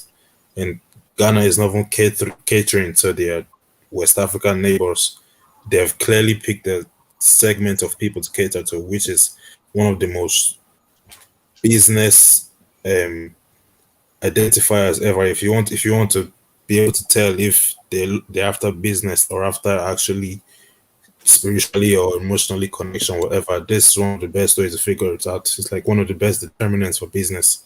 They've picked the segments, they've sold something to them over the course of time, they manage the relationship, they've promised tradable incentives and stuff like that. So I don't think they're anywhere near Pan-African at all. They're doing something that can help their economy in a certain manner, and they've been successful so far. Like, Thank you very much. I want to also say I appreciate everybody for being here because Bijou Noir is live. So I appreciate everybody That for being Hotep here. Babble. We can let the Hotep Babblers go over there, man. No, I'm not throwing any shade. I'm just saying No, I big said that. all right. You want a Hotep Babble, that's where you need to be at. Oh, how about But no. TVS African We're Awakened, thank you for Oh my calling in. goodness. And please, I please apologize, though. Statements made right. are not reflective of the host. It's okay. I think I love Bijou. Please let the lady speak. Hi everyone. Hi panel. So I've just been listening in for about 30 minutes, I think. And I just wanted to respond to something Kwesi was saying about no one is going to apologize. You're several years too late. There was an apology given in 1994 by the Ghana House of Chiefs. So it's already been done. And I believe the British government also gave an apology. Either it was Blair or Cameron, I can't remember which, but they did give an apology. They didn't. They expressed regret. So you need to update your information. They didn't. Having said that, Ghana has a long history of Pan-Africanism. You have to realize that we started receiving repatriates in the 1800s. So we first had Black American repatriates via Sierra Leone, because a lot of them did move to Ghana eventually. So there are lots of Ghanaians who are descended from those people, as well as Jamaican repatriates. And then in the 1830s to 1880s, we received Afro-Brazilian returnees as well. So again, there are lots of Ghanaians with Brazilian names. You can just go to Accra and you see that. I think, sorry? Those people who repatriate from Brazil clash with the locals in Accra. They clashed with the second generation in terms of land, because they were living mostly in the Adabraka, Gamashi areas. So yes, because they were given land to live on, but it wasn't stated clearly to them that, you can pass it on to your next generation. So then once the people needed their land back, then it became a clash, yes. There will always be clashes. I'm not saying that it was perfect. There will always be clashes. Yes, and there was also clashes between the returnees in the 1800s and the locals in Nigeria as well. The problem in that Nigeria as well. Pardon? Yeah, in Nigeria as well. Absolutely. Yeah, there was I think clashes I've mentioned between. this on Mr. Uganda's channel before that Yeah, it there was wasn't. clashes between. Yeah, Kwesi, let Yeah, her finish first and then come okay, up. go on. Yeah. So it's not something that just started recently. In the 1990s, former President Rawlings worked with the Akwamu tribe, and they gave 30,000 acres of land to the diaspora. However, they messed up that deal. The person to whom it was entrusted tried to take the land as his own and sell it off as profit. So the Akwamu king took the land back. So that was 30,000 acres of land given to the diaspora in 1994. So this has been going on for a while. I think Akufo-Addo is the last of his generation. I think he has genuine intentions towards the diaspora, but perhaps maybe the larger government may be looking at it from a money-making perspective. But you have to realize that Akufo-Addo grew up around Nkrumah and Nkrumah's peers. So to him, he understands that this is the last chance, because once he's gone, really, no one is going to take up that mantle, because the Ghanaian people really weren't into Pan-Africanism, really, because like, as you discussed before, people got tired of Nkrumah's Pan-Africanism and felt that he needed to concentrate on the country. So I agree with African Millennial. It needs to be done in a coordinated way, because we can't just accept, thousands and thousands of repats without setting proper immigration laws. And yes, other countries need to take some of them back as well. So yeah, that's my contribution. Yeah, It's can I nice to reply hear to your that? voice. Sorry, just one more thing to add. And Kwesi, what you said about Ghanaians didn't participate in selling slaves. The No, I Akwamu didn't and the say Denchira were two of the groups that sold a lot of people. I didn't In say fact, that. they started the slave trade within the Ghanaian, what we know as Ghana today.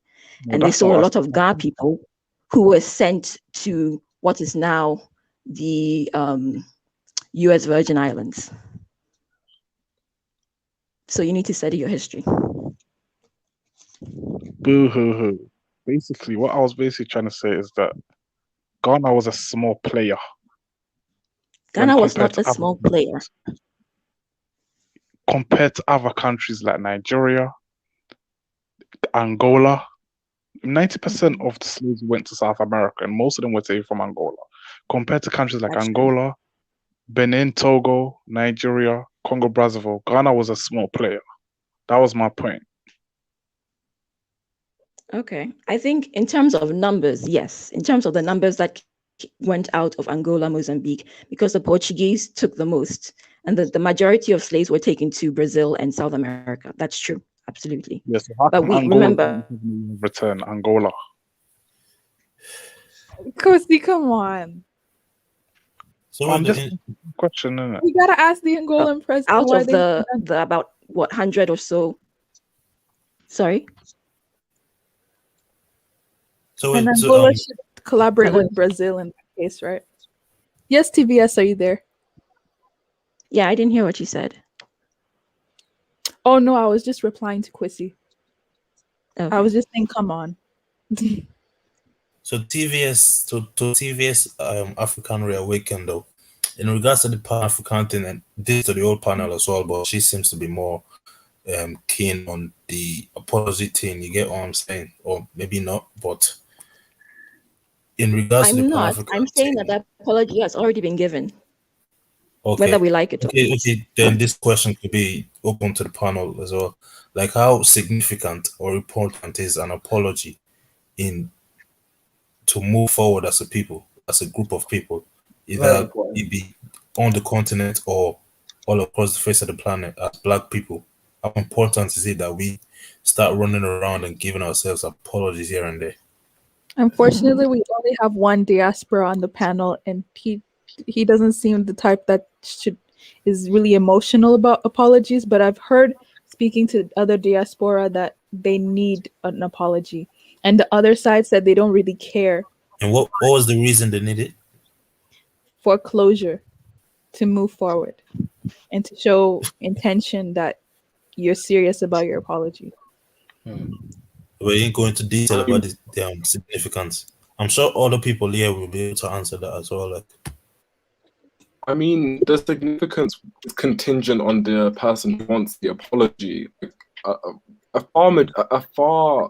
the biggest proportion of like African and Black Americans don't want to return to Africa. You know, I guess you'd have to weigh them out to see how much it means to them. You know, because different people attach different significance to Africa, slave trade, and whatnot. I don't think it's necessary for you just to go around handing out apologies, because some people might just, they might not need people. Some people might have moved on. They've made their peace. You know. But yeah, I don't think they can also take the apology from all of Africa. I do see that sometimes people are like, Africa needs to apologize. All of Africa can't apologize for the transatlantic slave trade. Can I say something? Wait. We're gonna go in order. No, wait, Quincy, please. We're gonna go in order. So Uganda went. Bo is right beside Uganda. He can go.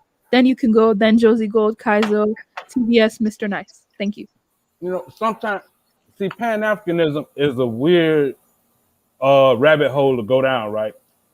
Because the conversation shifts and moves so much that you can't really stay in place. But if we're talking about apologies for slavery and all that, like, I can tell you, as an African American living in America, nobody's looking for an apology, to be honest with you. Nobody cares, you know what I'm saying? Like, and that's not to sound disrespectful, you know what I mean? So this debate that Kwesi's bringing up of who should apologize and who shouldn't, this isn't even a real debate. This isn't even a real question of people looking to Africans to apologize for it. You know what I'm saying? So if what we're talking about is the fact that Ghana did apologize, right? And in turn, what did that mean? Well, it showed you that there is a segment of African Americans or people in America and beyond in the diaspora that incentivized, or that gave them enough, I guess, incentivized or encouragement to return to Ghana. And what did that bring about? You know what I'm saying? It brought about some type of economic stimulation, you could say, I guess. I don't know. You know what I mean? And it brought about a sense of pride within Ghanaians themselves who stand in the diaspora. Because if it wasn't for that, would African Millennial have a vested interest in this topic like that? Would Kwesi have a vested interest in this topic like that? Would the countless Ghanaian diasporans in the UK and everywhere that's returning back home after seeing the diaspora embrace Ghana and what that did, you know what I'm saying? Would they have returned as quickly as they did? You know what I'm saying? Would you see what you're seeing now in even on YouTube spaces with the different people popping up from your Walter Myers, Vanessa Camby, whoever, people just showing Ghana around or whatever.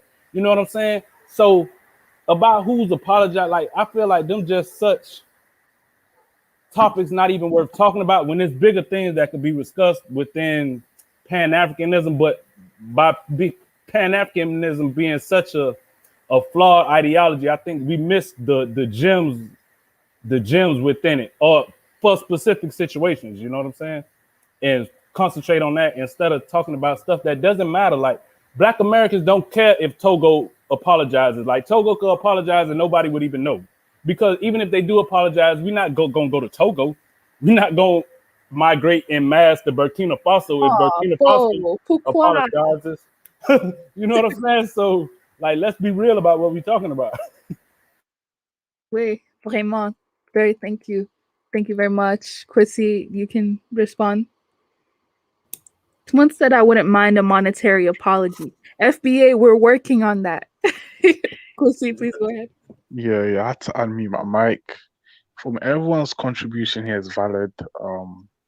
Opinions are all respected for me. But I wanted to actually speak to TVS African Reawakened. Is that she just admitted? No. Are you responding to her, or are you answering the question that was asked, or both? No, this what I'm saying, because you said everyone should have their say. This is my turn. So I wanted to say something to TVS African Awakened. Yeah. You just admitted right here that there were clashes between locals and the diaspora who came in the 1800s in Ghana. There was also clashes between them and the locals in Nigeria. And we know there are clashes between them and the other West African countries.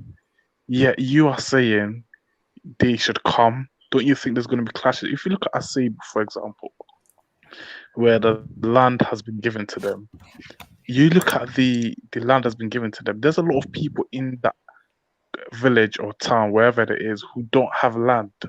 Don't you think a rich diasporan group like African Americans who have more wealth and who will be easily in Ghana will easily be an upper income family? Don't you think the locals will look at their big mansions right next to their poor village with envy? Don't you think it will create division, hatred when the villagers see, look at my house. I live in some mud hut or something. This guy's built this big house. He owned all this land, and some of the villagers do not own land. Do you think that's a recipe for disaster and clashes in the future over land issues? I So don't think. Africans do live in mud huts, huh?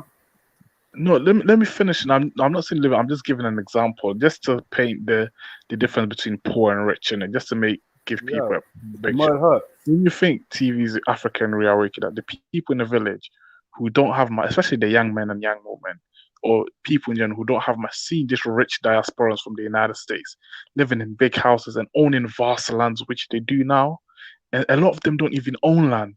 A lot of them have barely any. They're living in scruffy houses. A lot of them don't have much. I'm talking about village, and right next to them is so much wealth. Do you think in the future, when they realize they haven't got land, it's a recipe for disaster?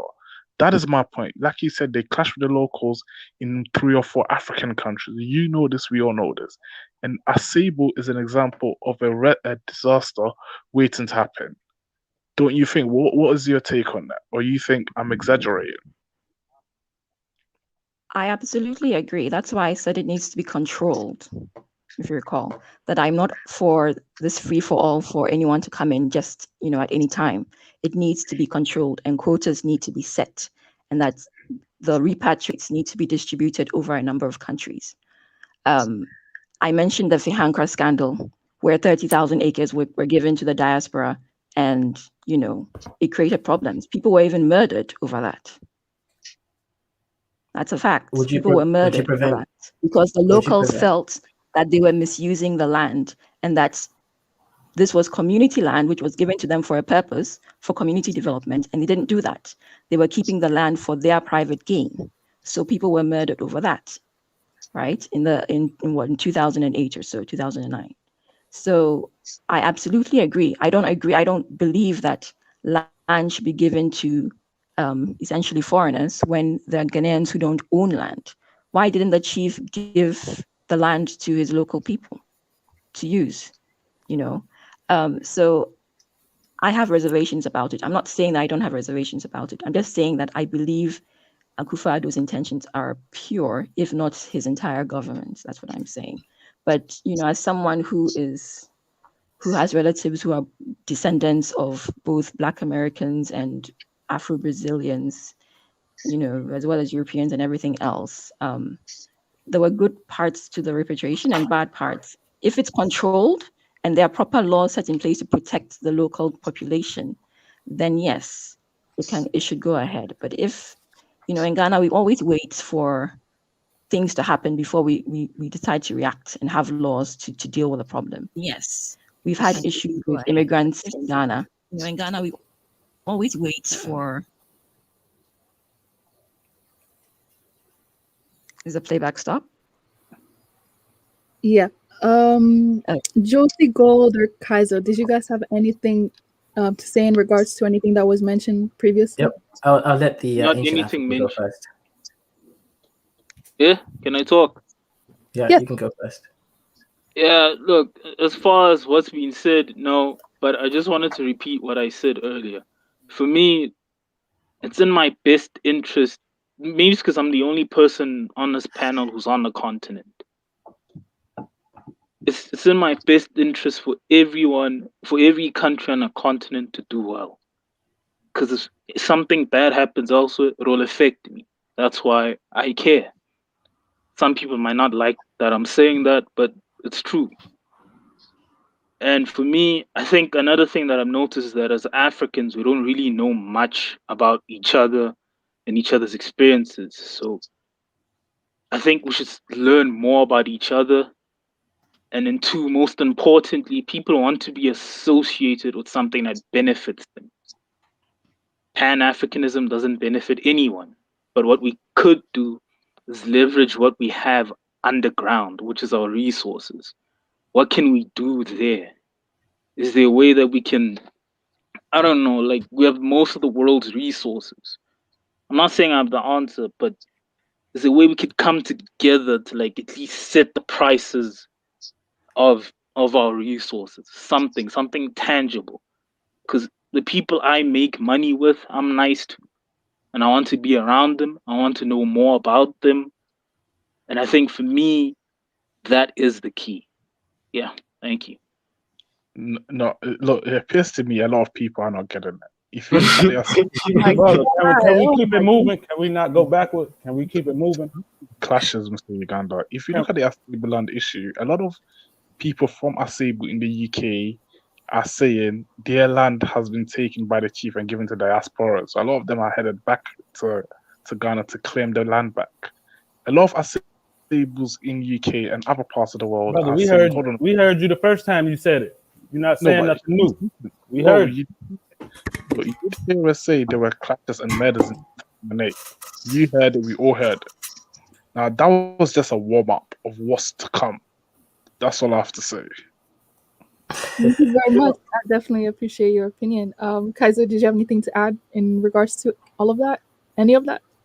Yeah. Actually, the whole apology thing, the honest truth is there are different kinds of people. There are people that need an apology and there are people that don't need an apology. But yes, definitely when it comes to a country and leaders, an apology has to be at least said at some point. And I think the sister clarified that there has been an apology that has been made officially. And then once the apology is made, we can move on because some people actually do need it. And you can't go in individual to individual cases because you have to consider the group and collective as well.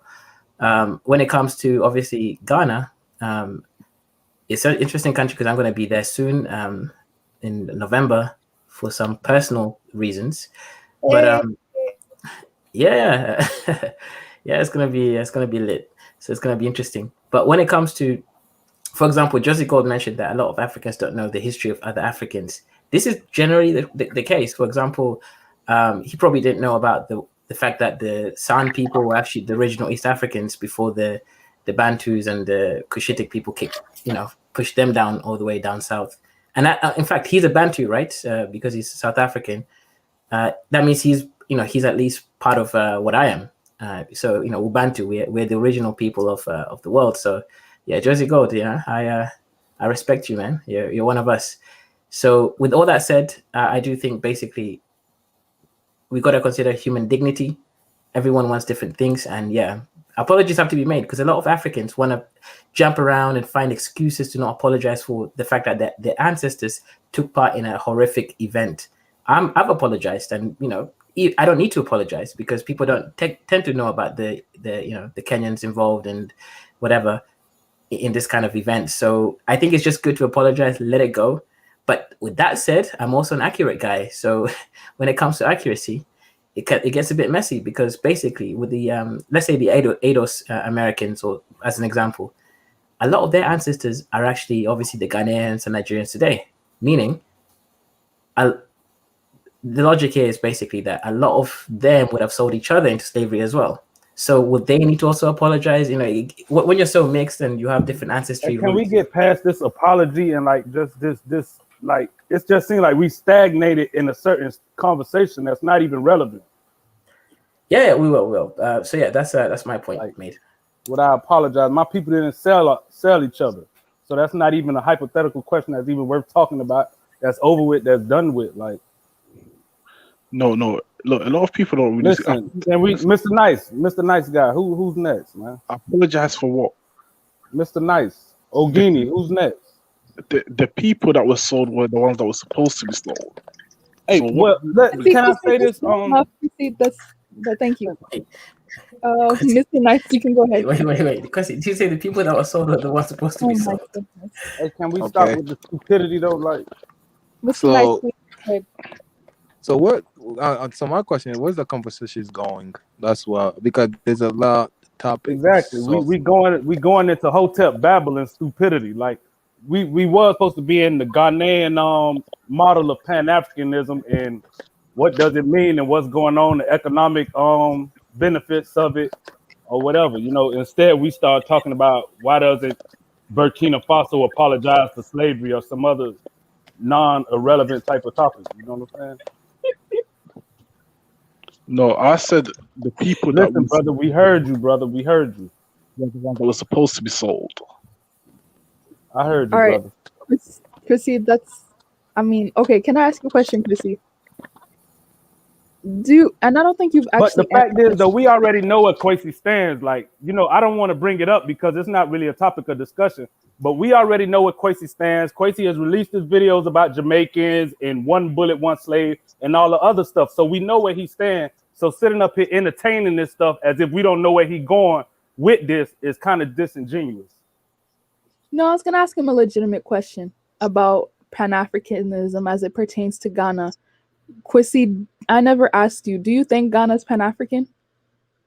No. We used to be under Nkrumah, but not anymore. Do you think there's a reason for Ghana to be Pan-African in the future? No, there's no need to be Pan-African. Ghana for Ghanaians only, you feel me?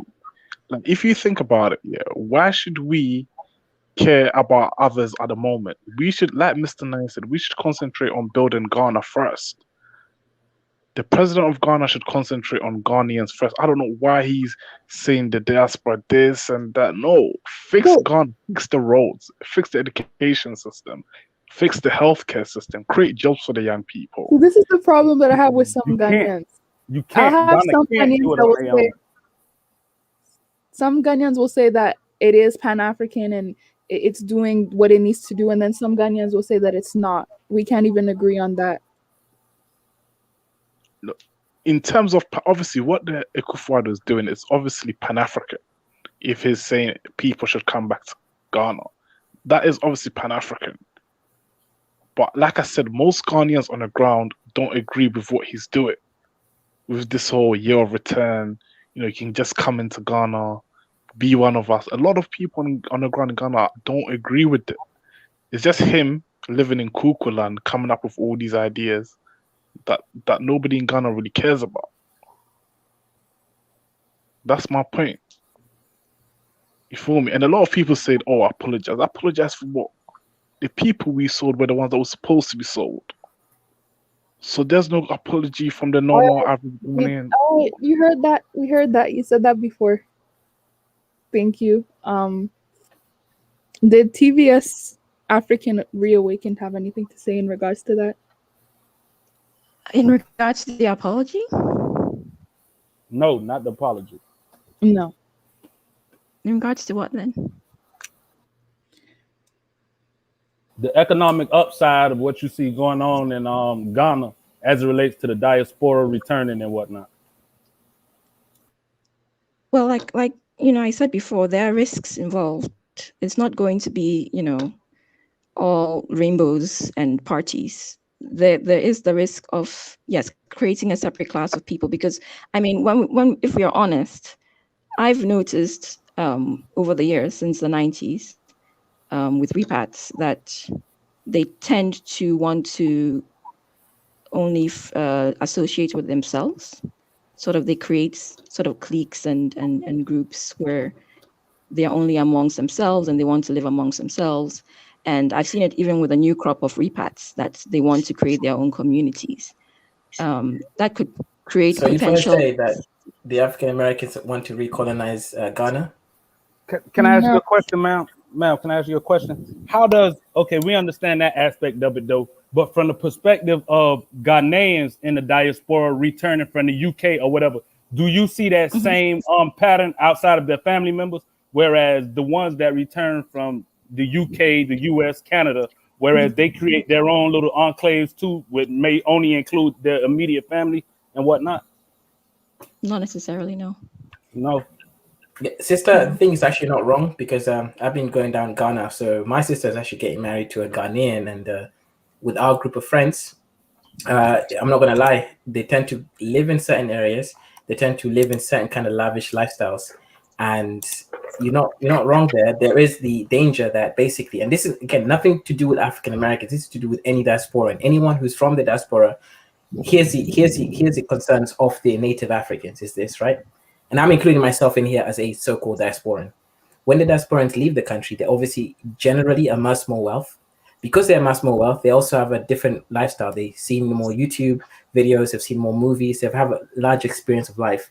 They want to interact with other diasporans when they go back to an African country. And when they do that, they start to work with other diasporans. So my issue here is, and I'm going to fight for the actual continentals, is how do we prevent a recolonization by diasporans? And I'm including the ones who left Africa recently, because the issue here is, in 100 years' time, what will happen is, generally speaking, that diasporans will be richer, wealthier, and also self-associating relative to the actual continentals. In South Africa, what happened with the whites who obviously colonized them, they had some affirmative action where blacks now also get preferential treatment when it comes to jobs. Is there solutions to prevent this problem from also occurring, where diasporans basically colonize Africa? But the question is, has that income, hold on a second, has that income, because all of this is at the root of it is the income disparity. Whereas a person at a certain socioeconomic level is not going to interact on a daily basis with the average Roman selling wache on the streets. You know what I mean? So has that always existed in Africa? Isn't that a part of African society? Whereas though you can get a house made for $10 a day, or maybe $50 a month. So it is. How does the diaspora becomes the perpetrator of that type of, you know what I mean, when it been existed? That's a part of African society. Because you can have whether the diaspora is there or not, that same system and the income disparity is still going to be there. No, the system is there, right? But for example, if you're a Khan, you can be a maid. If you're also from a different tribe, Ashanti, you can also be a maid. If you're from, a Kikuyu or an Ilot, whatever, you can be you could find rich tribes from different regions who are this is just your basic rich versus poor.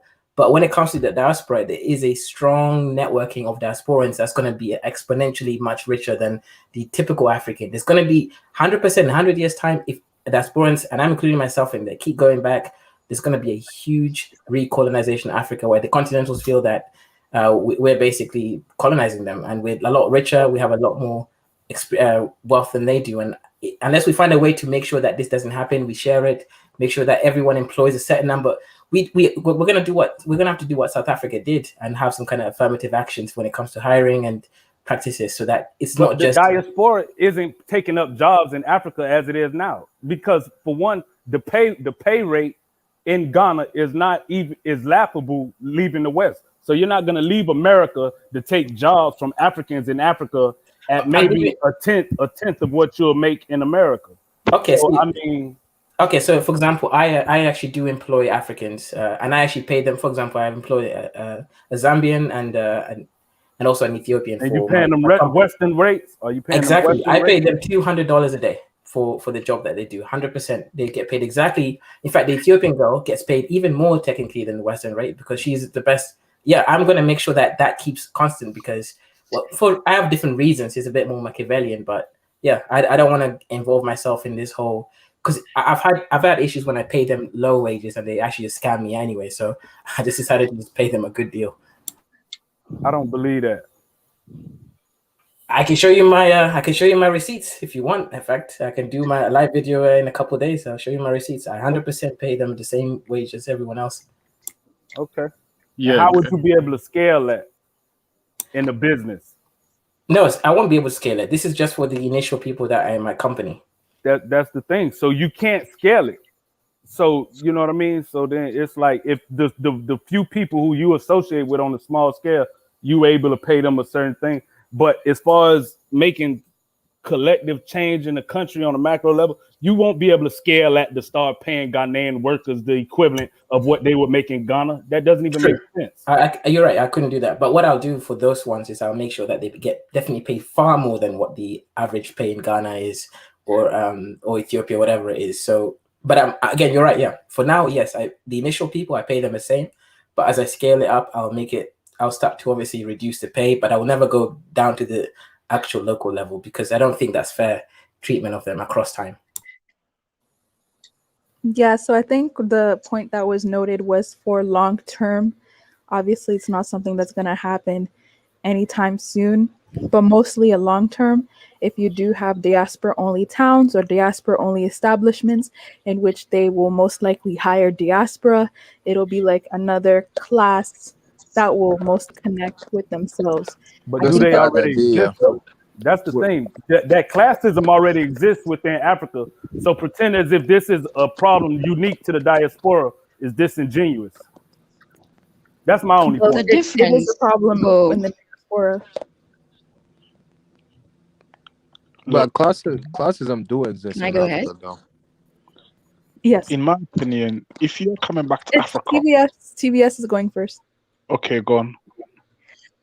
The difference, Bo, with that is that the diasporans don't have any connections to Ghana, or to Ghanaians. So, if a Ghanaian repatriates back to Ghana, they still have their family members of different class levels. So they still have to interact with them, assist them, take part in festivals and social gatherings.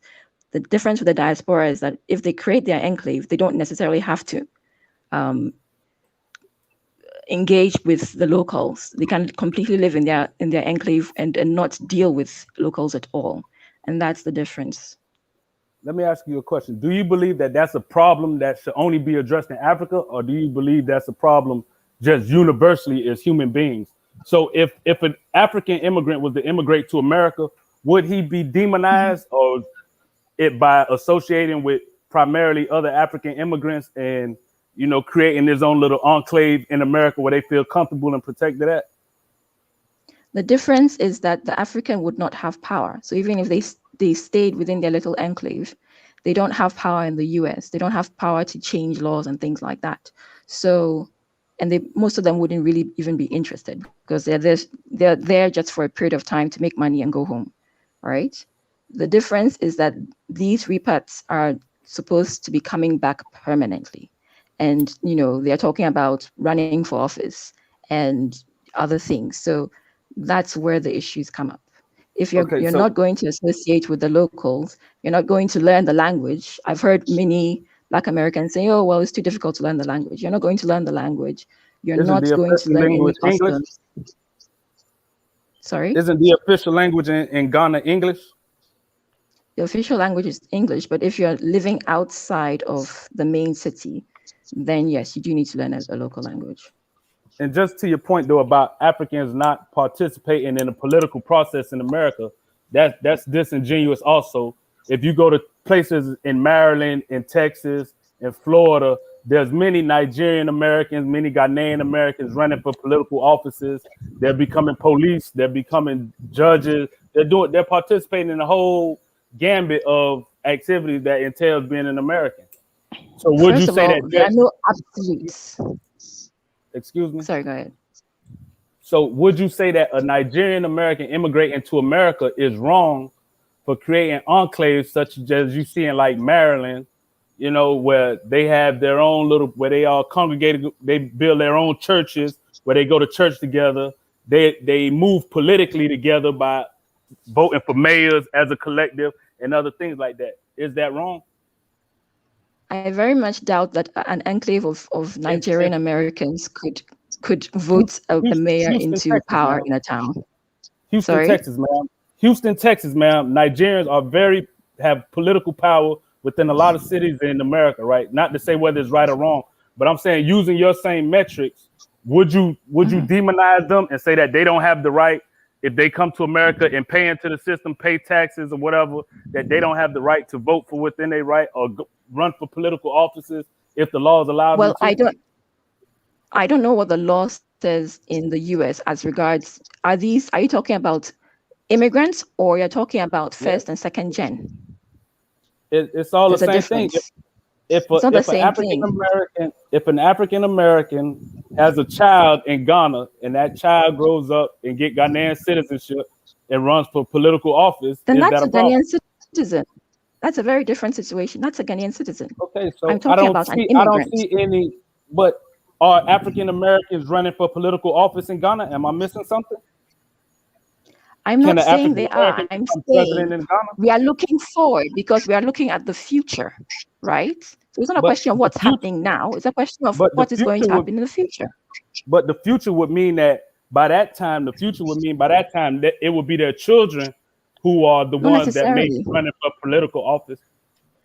Wait, Not sister, necessarily, but because the future I can don't be know. 5 years from now, 10 years from now. So in 5 If years, someone is would it be graduating now in possible? their 30s, In 5 years, would it be possible for an African American to run for president of Ghana or hold a mayoral position in Ghana? Is that possible in 5 years? I don't know if they can run for the presidency, but they could probably run for a minister of parliament if they give up their American citizenship. They can't hold the two. So they would have to give up the American citizenship. And You at see, that this is time, they would be a Ghanaian citizen, right? Yes. So if they So naturalized would that in be a 5 problem? years Would that be and a they gave problem? up their American citizenship, that wouldn't be a problem. If they gave up their American citizenship, yeah, that's fine. So what's the no, problem? Because you see, the issue is most of you are not willing to give up your American citizenship for obvious that's not- reasons. So then So they if you won't want be to able to run hold for on to political American, office. sorry, So if they don't give up their citizenship, then they won't be able to run for political office, right? no. I'm just saying, I believe that it's already mechanisms in place to ensure that African Americans or diasporans, quote unquote immigrants, can't participate in a lot of these political positions that you're trying to like create this fear among that African Americans are going to take over. Like I don't see Ghana electing their We're not first creating African American president anytime soon, within the next 50 years or 100 years. Well, it is. Well, okay. Let me interject. There is a legitimate fear that African Americans will take over in some of these West But let's do African countries. diaspora because I Those don't think it's happen. fair to focus on African But Americans. is it a logical fear? Is it a logical fear? Are there laws in place that would already bar them from it? Are African Americans allowed to vote in Ghana for them to even be able to take over political offices as immigrants? Not now, no. But Okay, in the so, So I Those who agree. have I at this agree. citizenship, point, yes, at are this allowed to point, vote. at this point, it's just fear mongering. What you're doing is fear mongering. I agree with Bo We are actually because discussing the future. So these are all right, but possibilities. sorry, African minds. Sorry, I don't know what your name is. I can't read, but I actually agree with Bo on this one because look, if you're talking about the future, then this is a political problem, not one for this discussion, because this is to do with laws and constitutions. It's not about whether they come. Because, for example, in the UK, I'm a UK citizen, probably. Now, I can't run for prime minister of this country because I wasn't born in the UK. That's just the straight law and legalities over there. And I can run for other offices. I can become a different kind of minister in the parliament, but I could never be prime minister legally speaking. Same with Obama. If he was not born in Hawaii, as he says he was, if he really was born in Kenya, in Kisumu, he would not be able to be president legally, at least legally. I'm not saying he couldn't lie, but legally he'd not be able to be president. So as I'm sure Ghana has certain precedents right now is if you're not Ghanaian by citizenship, and I'm not sure if it's whether you're born there or not, that's a different discussion, which you can figure out and tell us, is that this is a non-issue because the laws are the laws, and this is more of a legal issue, not whether diasporans come into the country. What she was Yes, but the basically trying to question say. was, how do we prevent a future colonization? So we have to discuss all the possibilities But there. there's laws in place to prevent it already. That's the point I'm getting at. There's laws already in place Not to prevent. necessarily. Okay, ma'am. Yes, ma'am. But I actually do think diasporans will colonize Africa because the fact that we have more money and we're not going to pay them as much as the Western rate. And we'll definitely, across time, going to associate with each other and we're going to pay and work with each other. And we're going to be a higher social class. I agree with that part. So 100% diasporans will colonize Africa if there's no social programs for the diasporans, the continentals, like what South Africa did for the blacks and the coloreds. Okay, let's let Tunaija have his take on that.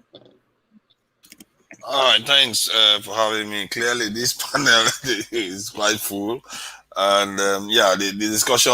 I wish I was present in the early period of the discussion. No, because you don't.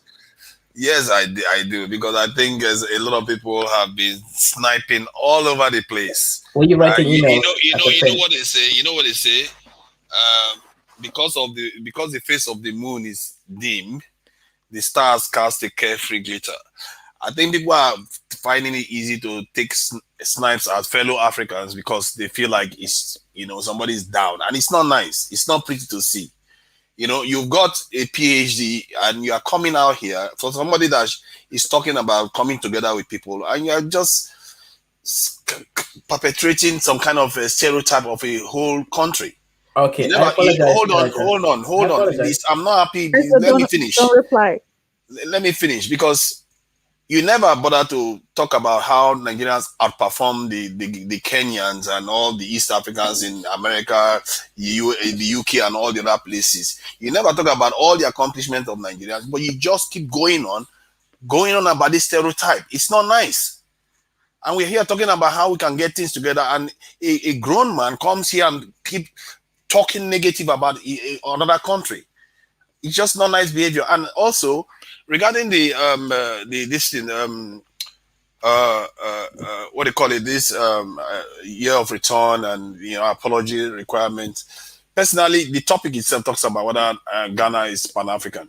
Ghana, for me, from what my experience as a Nigerian, talks Pan-African a lot, but in terms of West Africa, they don't have Pan-African at all, because they are all out for themselves only in West Africa. And you just have to look at the statistics and look at their actions through history to recognize that. But the action the president took individually was a good one if you are talking about people doing things by themselves. But if I was the one doing it, I would rather work with fellow West Africans, because somebody highlighted that it's not only Ghana that these people came from.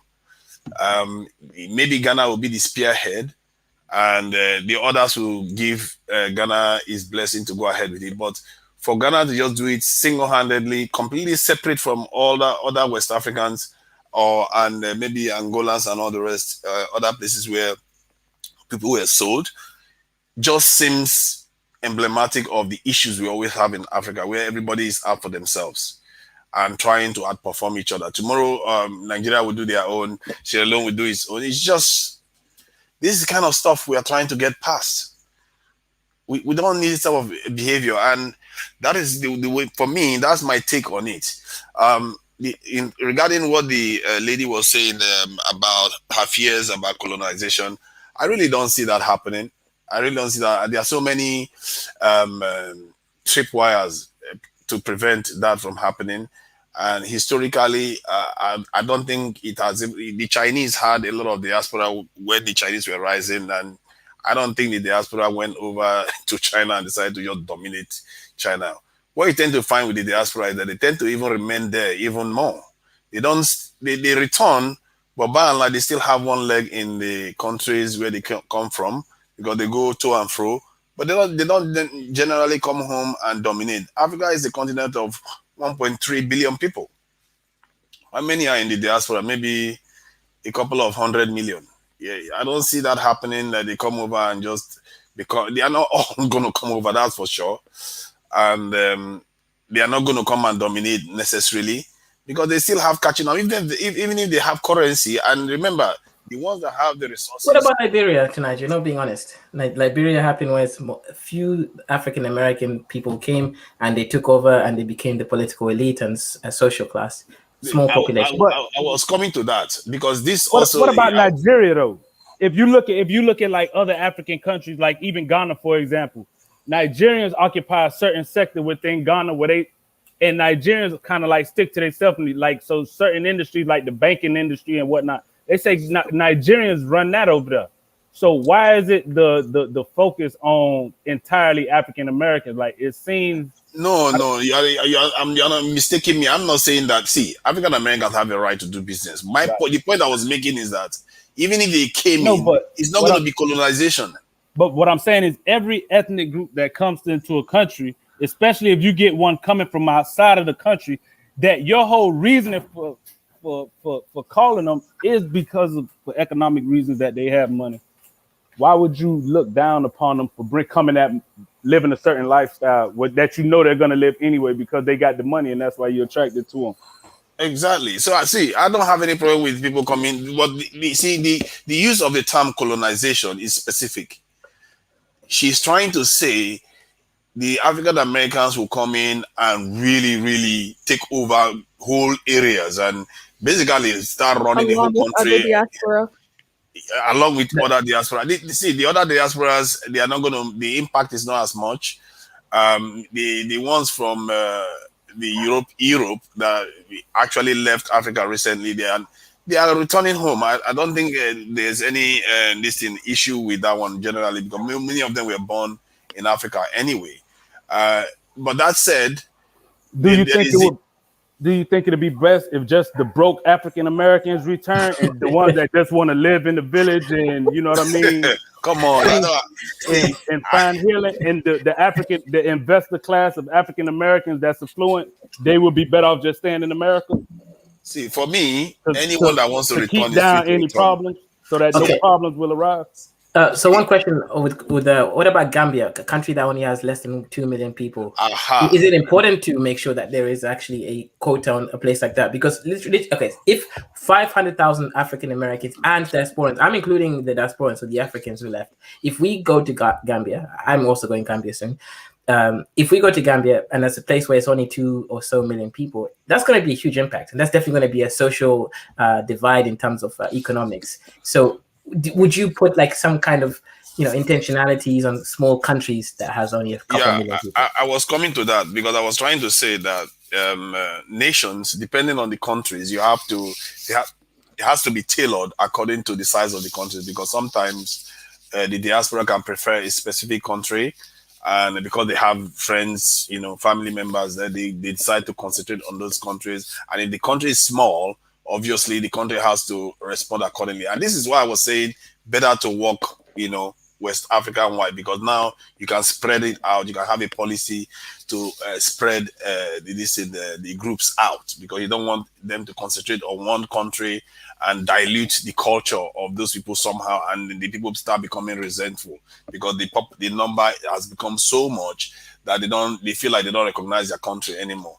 So that is one thing that can be taken care of if this stuff was coordinated, because like right now, from the point of view of the diaspora, they only see Ghana, Gambia, then maybe Sierra Leone and Liberia.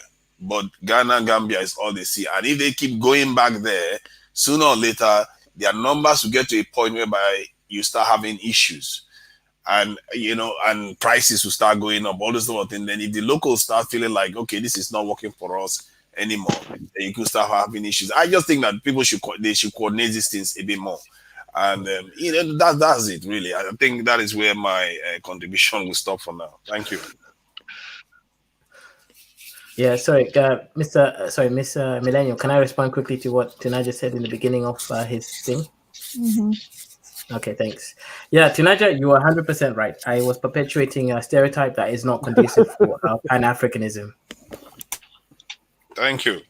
Yeah, because there are other listing aspects to a complex people that have things that they do, and if we even delve into that this arena, I wish the Nigerians were a little bit more corrupt, because some of the problems I'm having right now, money cannot solve it for me in Nigeria. So that there you go. Right. So, no, you're right. You're right. We in this panel, we're people who have words that can carry through, and we have to be careful of the things that can be taken as stereotypes instead. Yeah, you're right. Nigerians do well, especially in the UK. Some of the highest IQ the highest IQ people, the people who have gone to Oxford University at the youngest age, they're Yoruba and Igbo people. So thank you. All right, thank you. I think with all of that being said, we got to the point of this stream. Is Ghana a Pan-African country? I don't think so. I think we got so far off topic, we don't even know what the topic was. Like, I think we allowed our personal feelings. I agree. Allowed their personal feelings to derail a topic into something that it wasn't. But this wasn't about Ghana, and this wasn't about necessarily Pan-Africanism. It was about people's own personal feelings and ideologies. True, but we got 44 people watching, so I guess it's working. People like it. Wow. The topic was about Ghana, wasn't it? Yeah. Yep. Is Ghana a Pan-African country? That was the title. But I a always lot of say that my cliche statement I always make, which is a little bit rude. I say Ghana talks Pan African but doesn't act Pan African. Yeah. Well, Nigeria actually doesn't talk Pan African, but they act Pan African as a nation. Josie wants to speak. No, it's a fact. If I you look can at see the that. fact on the ground, the sacrifices Nigeria has made, you will notice that that is actually the truth on the ground. I wanted to say something Can about you what give us some examples? Hey, You Nigeria, know, to Niger. see, I can give several examples. Okay, So, one would be fine. like in this thing, restoring democracy in Sierra Leone. The moment there was a military coup in Sierra Leone, Nigeria went there immediately to ensure that the military dictatorship doesn't stand. They removed the military dictator in this is Sierra Leone. They were in this in Liberia too. They supply electricity to so many of their neighbors when they don't even have electricity themselves. So see, there's no need to laugh. See, that hurts Nigerians a lot. Hey, to Niger. Yeah. To Niger. I brought it up earlier, right? But I don't know enough about it, right? So I don't know if I said it wrong or not. But what's the story behind I believe that's in Calabar with the Portuguese returning slaves or whatever that returned there. Is it Calabar?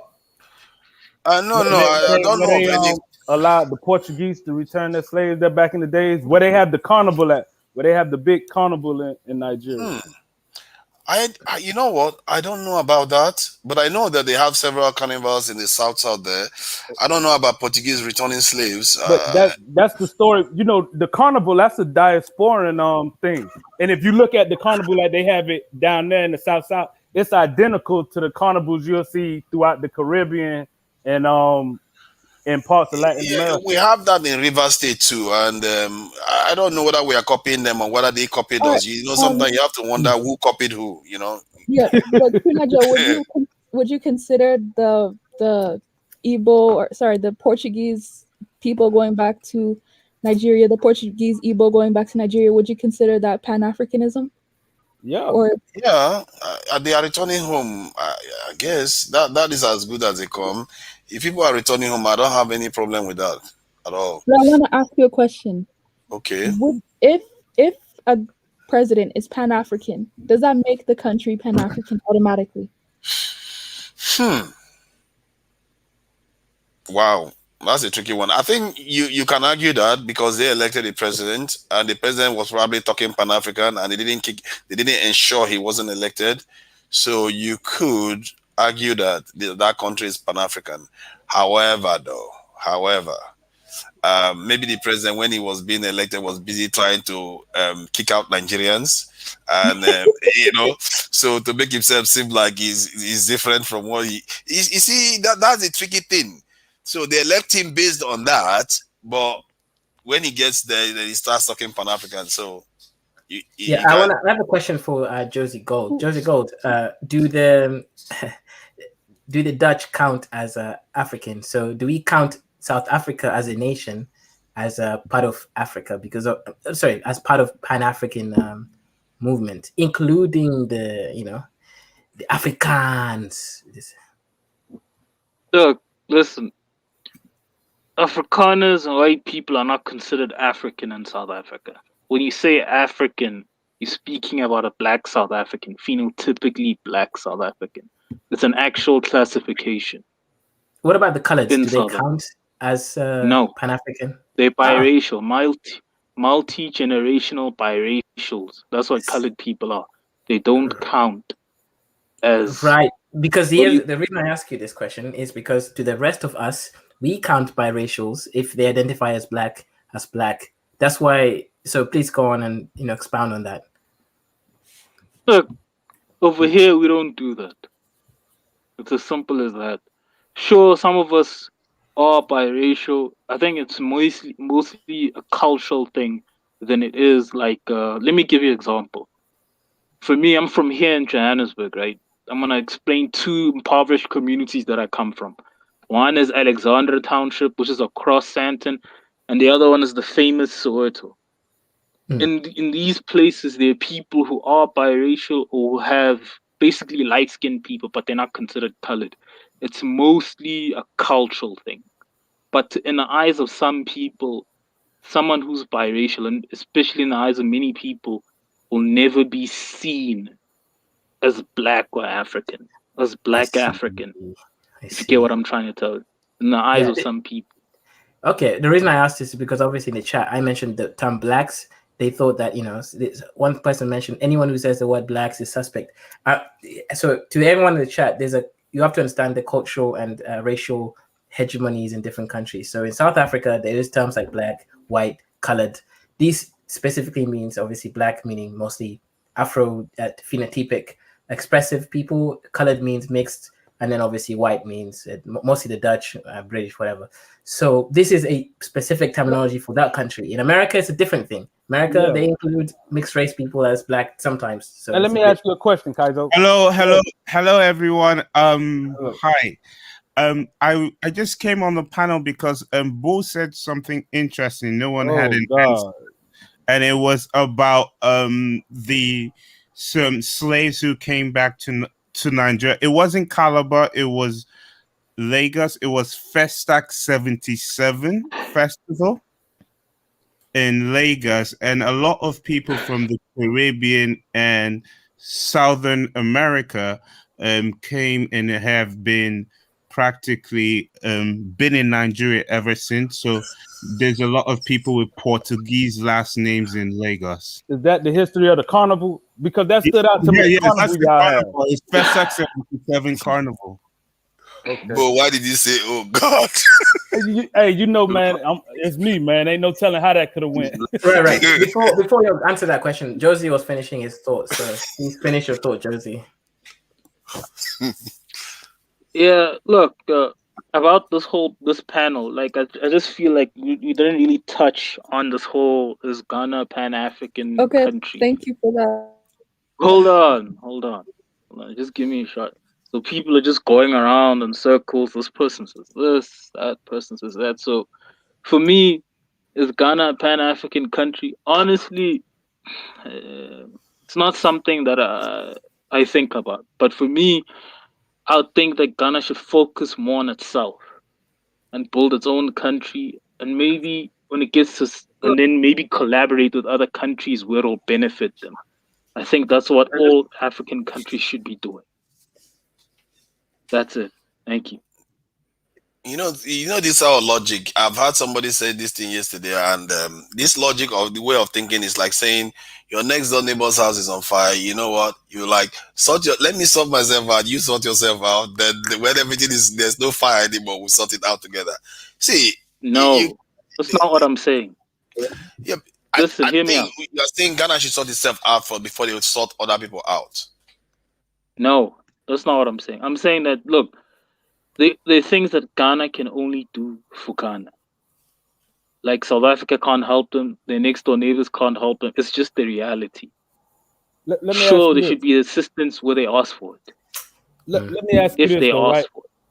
Can I say something? Can I say something about that?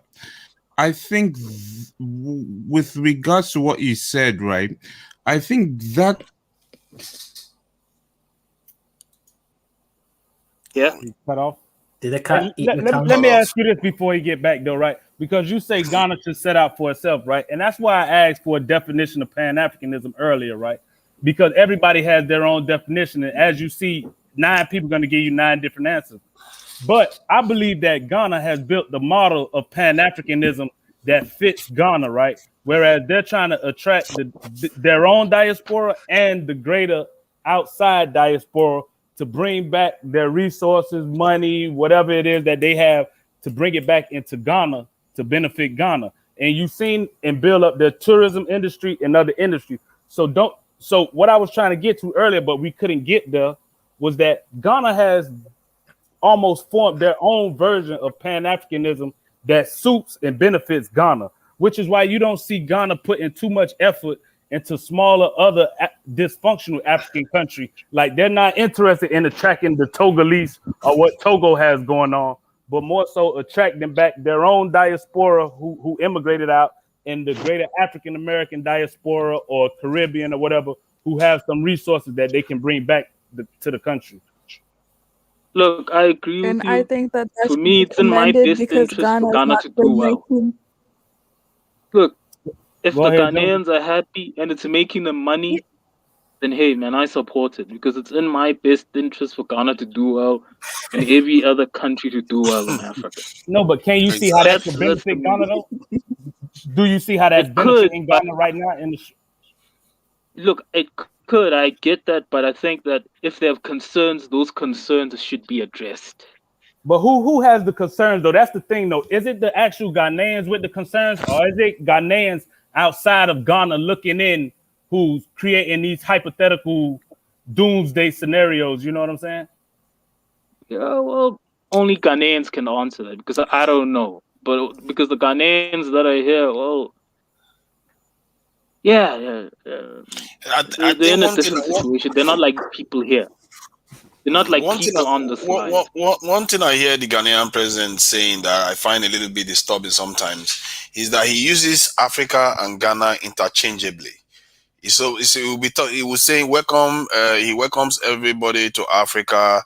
Come through Ghana, and he uses them interchangeably. And I think there is something a little bit sly about that, because if you are telling people to welcome to Africa, you want to reference other African nations too. Don't just say Africa then Ghana, Africa then Ghana. And I understand why he's doing it, but there is something about that doesn't seem like Pan-African. It's almost like using the welcoming to Africa to benefit Ghana only. Yeah, And you're so right. Can I interject? You go know, ahead. Ghana tried the whole Pan-African thing, and every single African country president, most of them, laughed at Nkrumah. So Ghana tried the Pan-African thing, and no country was interested. So why should Ghana do that now? I think some of them supported Ghana. I think Nkrumah wasn't alone, was he? There was Yeah, like maybe 14 African people that supported him, and then maybe Country. 7 in the end that Wait. stayed.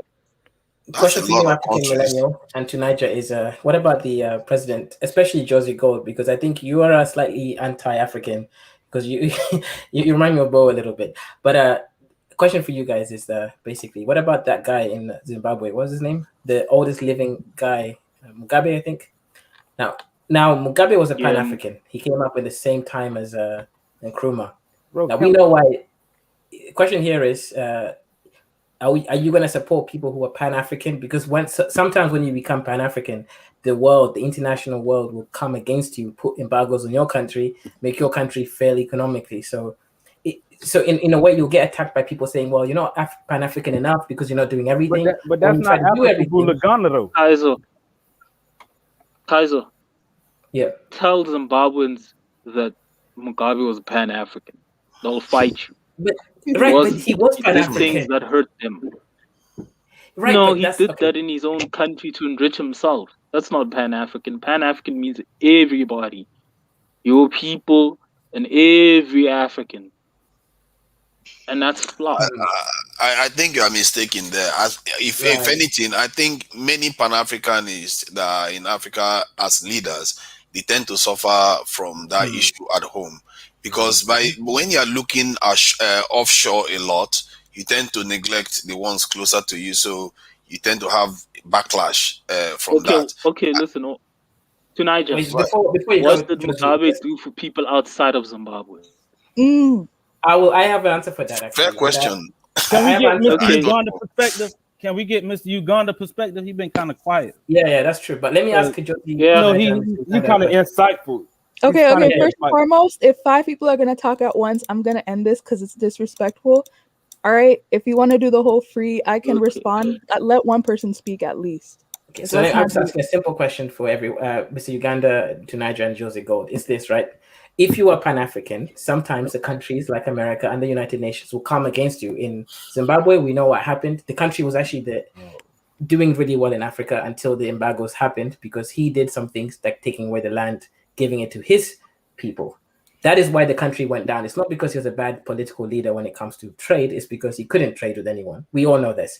Now, should he then have basically said, well, you know what, I have to be less Pan-African and care about my people in my own country, or is what he did right? And he will get still accused of not being Pan-African enough if he doesn't do enough. And also, if you take that, he did actually buy some planes from Czech Republic in order to go and free Congo.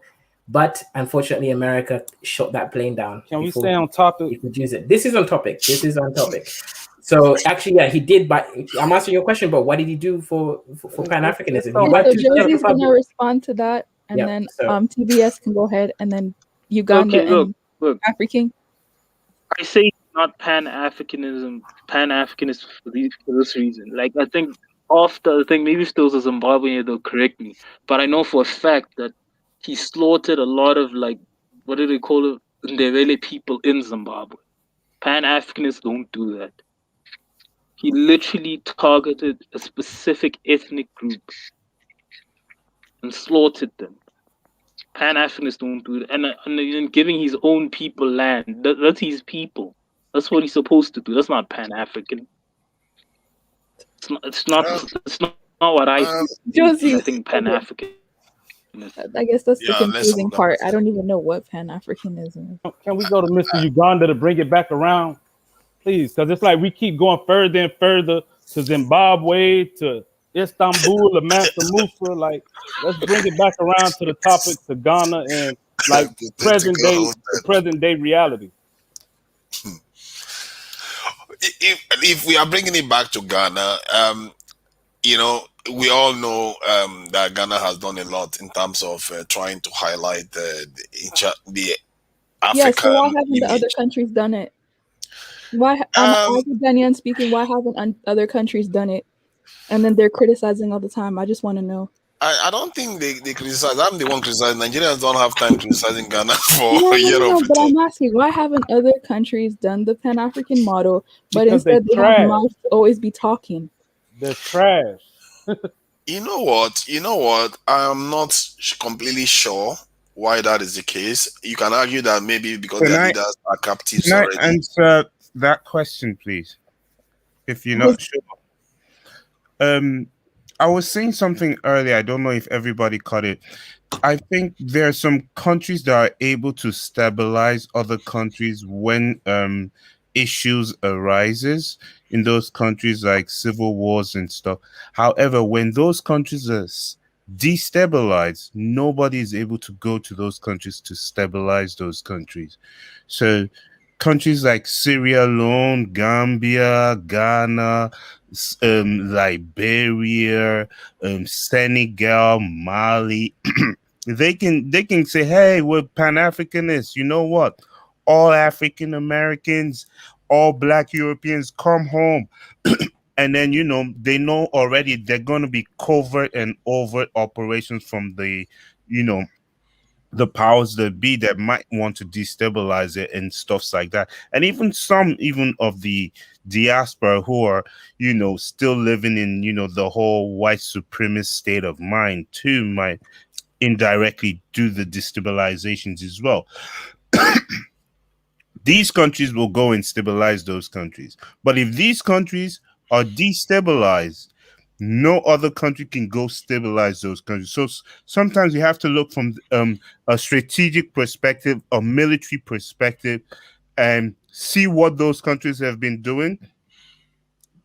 And you notice that those countries always step in to stabilize other countries. But when they are destabilized, no other country can step in to help. And you can see a very good example in West Africa, in Central Africa, is Nigeria. Nigeria has practically stabilized almost every country that was destabilized in West Africa. You don't really hear about the other African countries doing it, and even gone all the way to Central Africa to stabilize countries like Congo, Angola, Central African Republic, and places like that. And now that Nigeria has had a decade of internal insurgency, no countries are able to come and say, hey, they can help Nigeria. Okay, that's true. And even when you're looking at the situation that when Nigeria was fighting Boko Haram and the insurgents were running into neighboring Francophone country, Nigeria had to take those Francophone countries to France to get an international accord with them to fight the insurgency, so they don't allow the insurgents run into their countries. So we have to look at things from a strategic perspective and a military perspective with regards to, yelling about Pan-Africanism and everybody should come back home and, African kumbaya and all of that. We need to understand there are intelligence agencies, there are covert and overt operations that will want to use such a good thing to cause chaos and destabilization. I know who you are, brother. You're from Biju's channel, aren't you?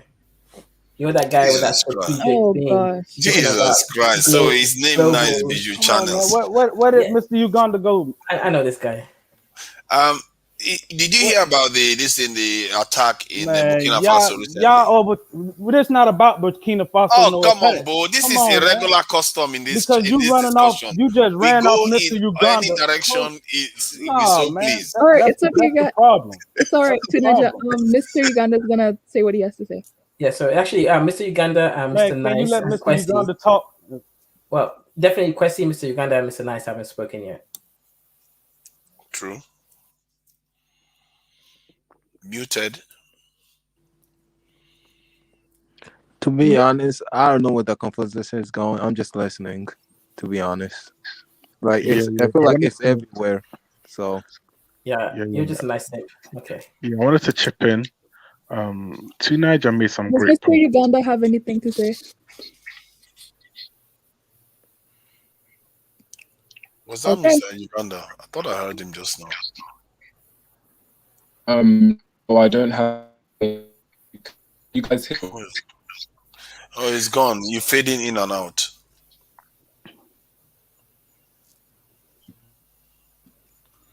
All right.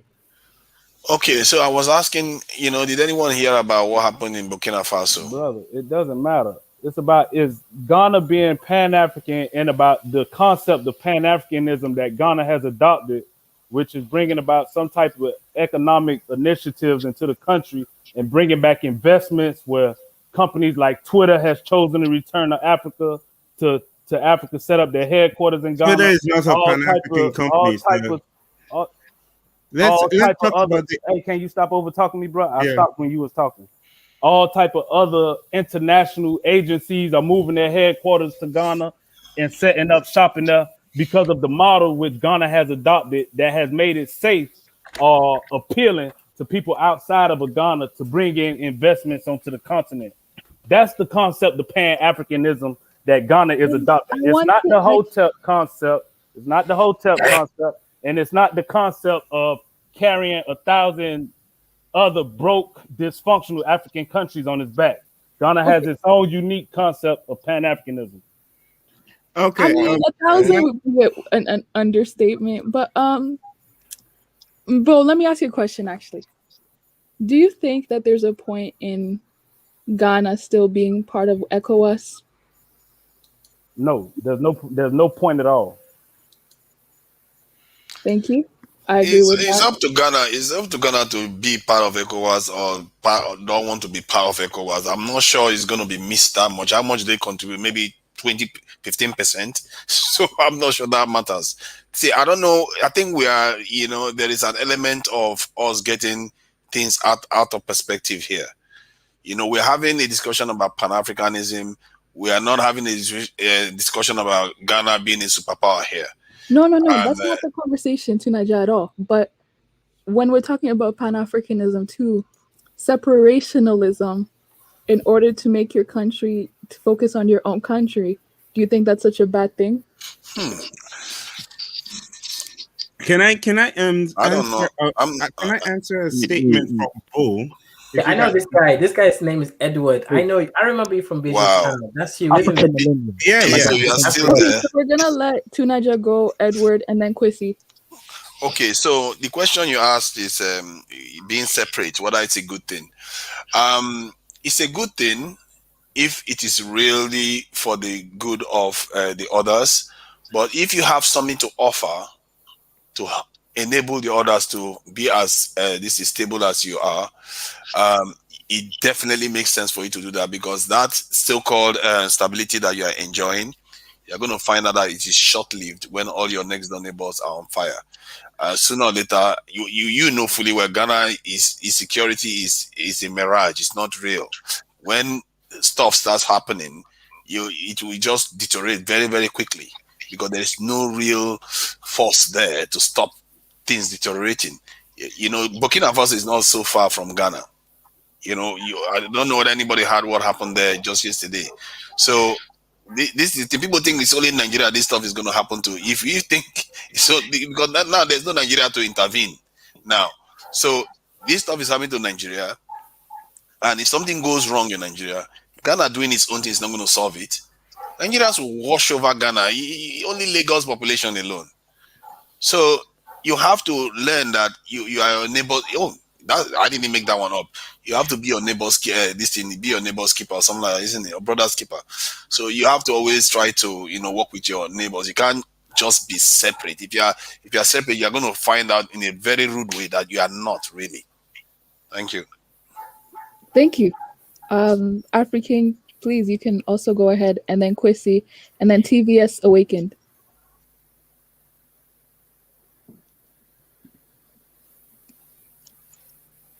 African, the 8th, you can go ahead. His name is Edward. Edward, you can go ahead. He ran away. Okay, well, I'm pretty sure he was going to say the same thing as 2Niger. Kwesi, you can please go ahead. Yeah. I wanted to add to what T-Niger is saying. First of all, I think Ghana, African men, could have been the giants of Africa if Nkrumah was allowed to complete his atomic, thing that he was building. If he was allowed to complete and he managed to finish, Ghana would have been, without a shadow of a doubt, the giants of Africa. Because in terms of military, we would have had the upper hand. We would have basically had the atomic bomb that they were building. But one thing I wanted to say is I wanted to talk about what T-Niger is saying. I think Nigeria in West Africa has contributed a lot to West Africa. Nigeria has given Ghana loan and aid. It, like T-Niger said, it went into Sierra Leone and brought peace there when there was a civil war there. It's contributed, it's giving aid and loan to Niger, to Mali, Niger, the neighboring countries. It's giving loan to Ghana, Benin, Togo. Nigeria has contributed massively to the rest of West Africa. You feel me? But I feel that in Africa, we don't really appreciate the contribution Nigeria has made on a continent at government and economic level. So I don't understand why the government will be deporting Nigerians in large numbers, yet they're telling the diaspora to come to Ghana. It doesn't make sense because Nigeria has given Ghana a lot of loan and aid to help our economy in the past. It still do so to this day. And they are the largest economy in West Africa. We need the Nigerian market. We need to be able to, eventually come to a deal so we can sell goods to the Nigerian market. They've got the biggest economy, so I don't know why we're kicking Nigerians out of Ghana. No, Kwesi. Diaspora. No. Wow, that is really surprising for Kwesi to be you saying. raised a good point. Keep going. Wow. No, because you said, I'm looking at the title of the video. Is Ghana Pan-African? It doesn't really make sense to be kicking Nigerians out, and they've contributed so much to ECOWAS, yet we're telling the diaspora to come into Ghana. It doesn't make any sense. The diaspora have contributed nothing to that, but Nigeria at least has given Ghana aid loan. We worked together as countries. We went into Sierra Leone to stabilize there. We took in a lot of refugees from Liberia. Right now, the situation in Mali, both countries and other countries are working to bring peace in Mali. So why would we tell Nigerian citizens to leave Ghana, yet we're telling the diaspora to come in? It doesn't really make any sense, even if Ghana was Pan-African. It doesn't make any sense. Nigeria has contributed to some of Ghana's success because they're the largest economy in West Africa, but the diaspora have contributed nothing. It makes perfect sense. Ekufu-Addo's plans. That is the most. Let me just respond to that you're right on a quick. different level. I'm not sure you are the one T-Niger, there right now. T-Niger, 1 second. Let me just. That's really surprised me. 1 second. Because to compare Nigerian immigrants in Ghana to African American immigrants coming from the diaspora or the diaspora in general is two totally different, irrelevant conversations, right? That don't compare to each other. Because you're not going to see a African American from the diaspora competing for selling goods in the marketplace somewhere in Kumasi. or doing all of the other little petty little side jobs that they're competing with Ghanaians with. There is no competition with the Ghanaians and the diaspora that's coming in for the most part because of, let alone just the income disparity. So the reason that Ghana is kicking out Nigerians from the country is because those specific Nigerians that they're kicking out have been deemed a burden on the country. You see, you seem to not understand my point. My point is Nigeria. But your point is an emotional point by saying that Can you some let him historical. talk? Just wait a second. You're saying that some emotional connection that y'all had with Nigeria 50 years ago should supersede the economic benefits that the diaspora brings. And in return, you should allow any Nigerian vagabond that wants to come into Nigeria and to Ghana to just stay. You see, everybody likes to take it. Sorry, Kwesi. Everybody likes to take pot shot. So now we are vagabonds too. What is this with people with Nigerians? It's No, I'm very saying hurtful not things all to be saying. Nigerians, not You know, all if Nigerians, I sit here but calling it's African not about American all vagabonds, you're not Nigerians. gonna like that. But Oh. it's not about all it's all right. Nigerians. We're We not got the talking point. about all Nigerians. Yeah, We're talking about Nigeria. the Nigerians that were deported. It wasn't the Nigerians in Ghana that was in Hello. college or working in Can I banks in Ghana in the speak? crop. Yeah, freaking, you were next. You can go ahead, please. Okay, hi everybody. Thank you so much. You know, like Boo, you were talking about how Ghana. Sorry. Boo, you were talking about how Ghana, is Pan African in the way they're actual, the way they actually are calling the diaspora to come to Ghana and bringing in investment of in the return festivals and things like that. Reality is like it was just 2 billion US dollars right into the economy. In 2016, 2015, China's total investment on the African continent was 60 billion US dollars. Okay, and we're talking about just Ghana. Wait, We're not listen, talking about. I'm coming. Wait. You I can't haven't compare the entire Just hold continent up, of Africa to Ghana. Listen to this. Let it finish. Let it finish. Let me But finish, right? moderator, can you just keep it in perspective? Can I Because now finish he's what I'm comparing. saying? The point is, I've listened to your point. I am about to lay my can point. we just keep it specific to Ghana, brother? That's all I I'm am asking. keeping it specific to Ghana. I'm telling you the total was 60 billion, right? And guess what? The Nigerian diaspora, 17 million, sent 35 billion US dollars into the Nigerian economy in 2016. That is over, brother. Half of. We're talking about Ghana. We're not talking about Nigerians sending money to Nigeria. We're talking about the diaspora African Americans returning to Ghana. That's why I'm saying y'all keep on switching the conversation to 10 different things to prove a point. And we're not even talking about the topic. So you need to understand that there are countries that stabilize other countries. If that once those countries have issues, like what happened in Liberia with the African Americans and Liberians, we didn't need to go there. We could have just sat back in Nigeria and said, well, it's not our problem, it's their problem. Okay, they're the ones that allow those people in, so therefore they should handle their business. But then we have to step in. It has nothing to do with the topic. It has something to do with this, because when you look at what happened in Liberia, it can as well also today happen in Ghana. No, it can't. Why can't it? Give me one good reason why. Because there's the internet today? No, the reason it can't is because those African Americans that's going to Ghana today have the means and ability to turn Who told right you back. Those that went to Liberia did not have the means and the ability? Because they got dropped off on the ship. That's why. They got dropped off on the ship. That's why. Let me ask you a question. Brother, I'm not into the hotel babble, brother. Who do you think were buying the things that was being shipped by those African Americans in Liberia that made them so wealthy? I don't want to hotel babble with you about. I'm not a hotel. Okay, it's all right, guys. Please, it's 10 o'clock in here. Please don't yell. Edward, you can please go ahead. Yeah. So you have to understand that countries like Ghana, we are so happy to see them progress, but you can't use them as some kind of, oh, look at, like some type of, oh, look at Ghana, look at Gambia, look at Sierra Leone, how they are calling us to come back to Africa, type of pitching that on the rest of the continent, because that's not actually going to be progressive, because It sounds like you hating on Ghana. Is the No, rest of the continent jealous? no, They sound no. Are they jealous to jealous me. of That's right. Ghana and Ghana and Tanzania? They sounded Wait, jealous to listen me. to this, right? Let's go ahead. Do you know why? It's actually a white supremacist tactic. You need to see the reports from IMF, World Banks, and the way they go, oh, look at this country is doing better than that country. Guess what? If you take this structural adjustment program, we will be able to increase your ratings and be able to give you more loans. Do you really actually think that I'm saying this because I'm hating on them? No, it's because that's actually a white supremacist tactics.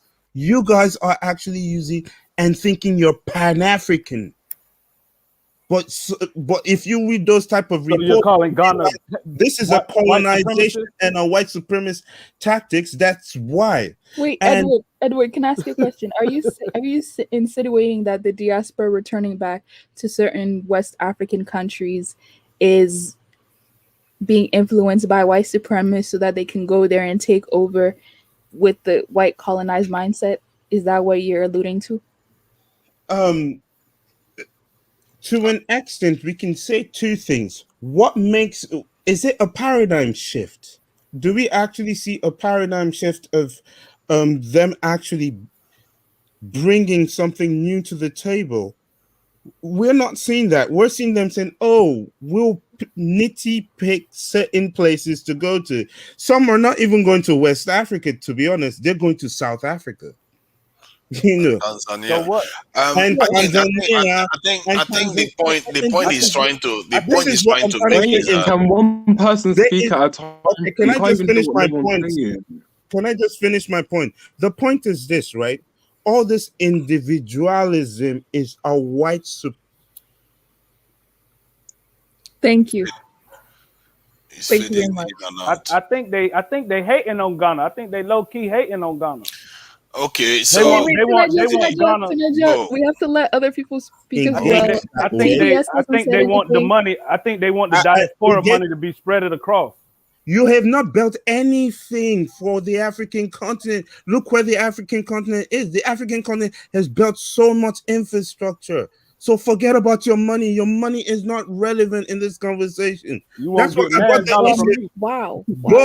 Bow. That's why I brought the issue about China and the Nigerian diaspora. But just for clarification, because there is nowhere that we can see the diaspora and African Americans have invested to the continent of up to 5, 10, 30 billion US dollars. Wait, but Edward, to defend the diaspora, they're only starting coming now. Like the first ones were just there solely just for refuge. Some of them are starting to invest on the continent now. Yeah, but it's never actually going to. Do you know what I'm trying to say right here? These are 17 million Nigerians in the diaspora.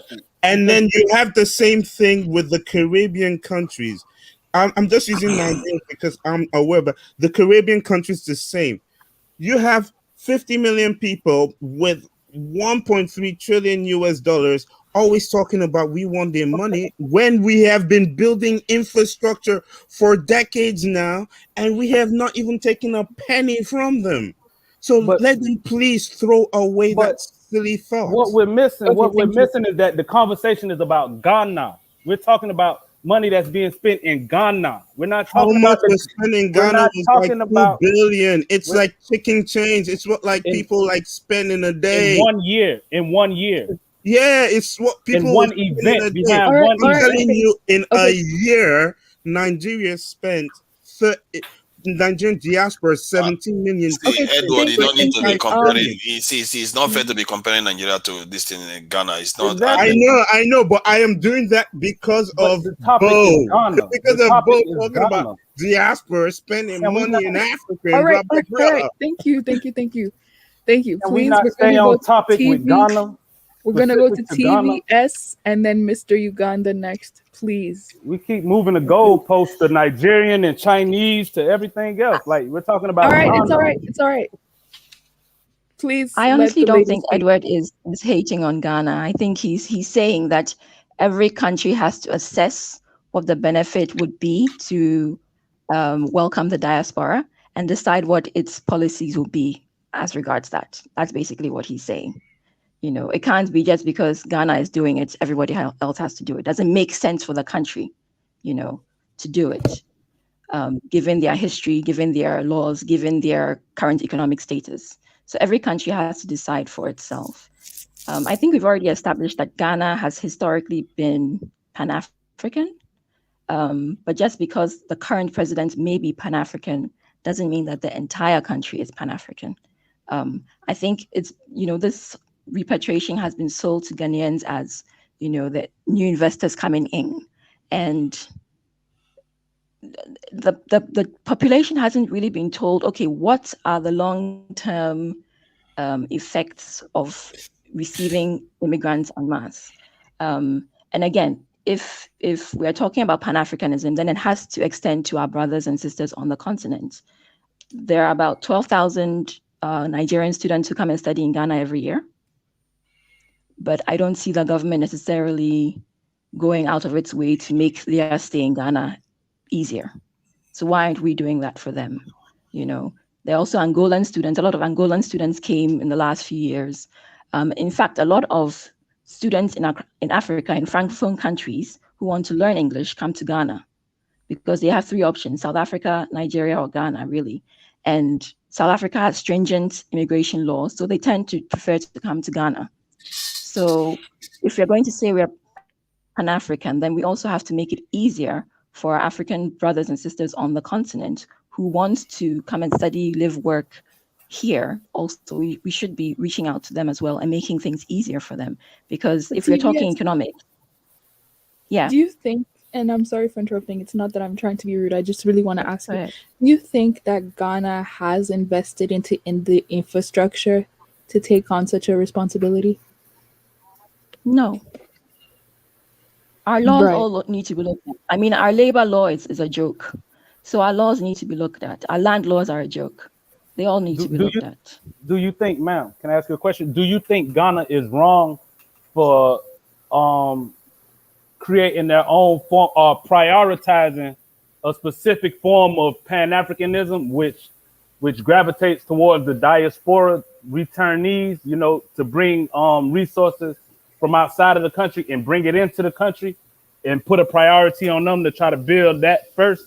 And then maybe with that, they can build infrastructure that may be able to accommodate some of the lesser developed African nations.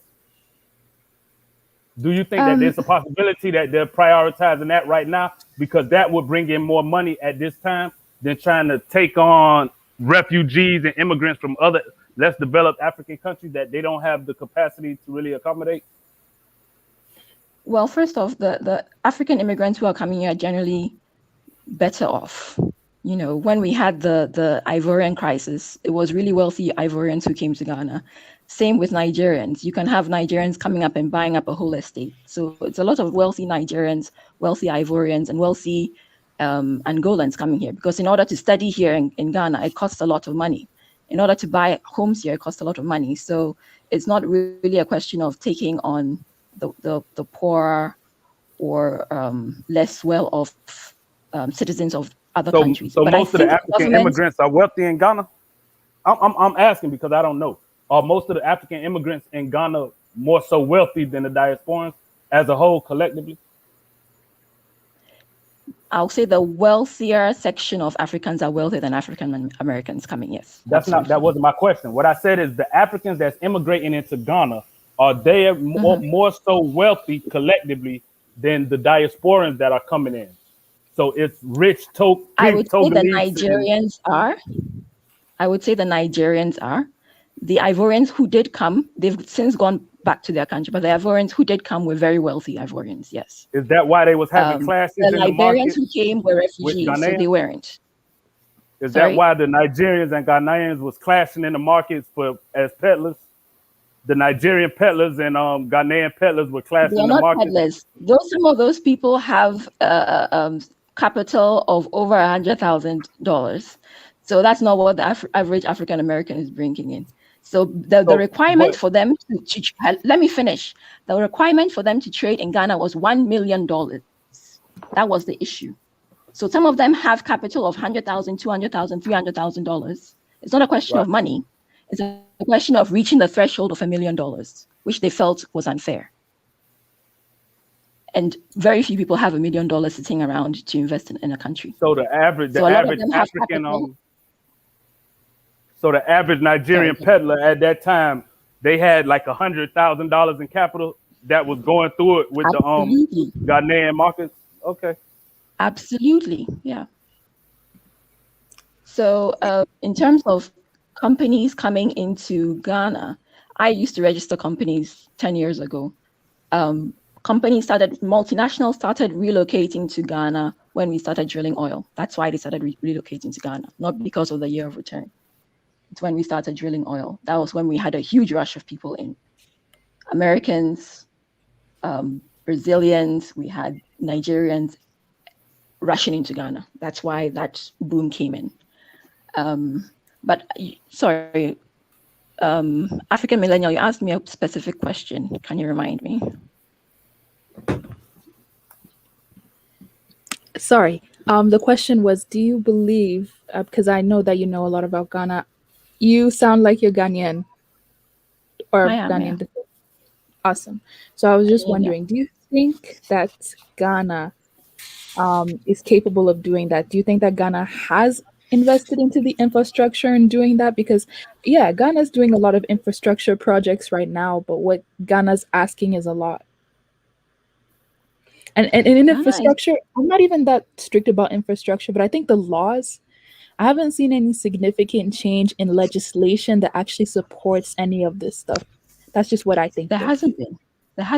They've discussed it on the cabinet level, but there hasn't been any serious legislation to deal with the issue.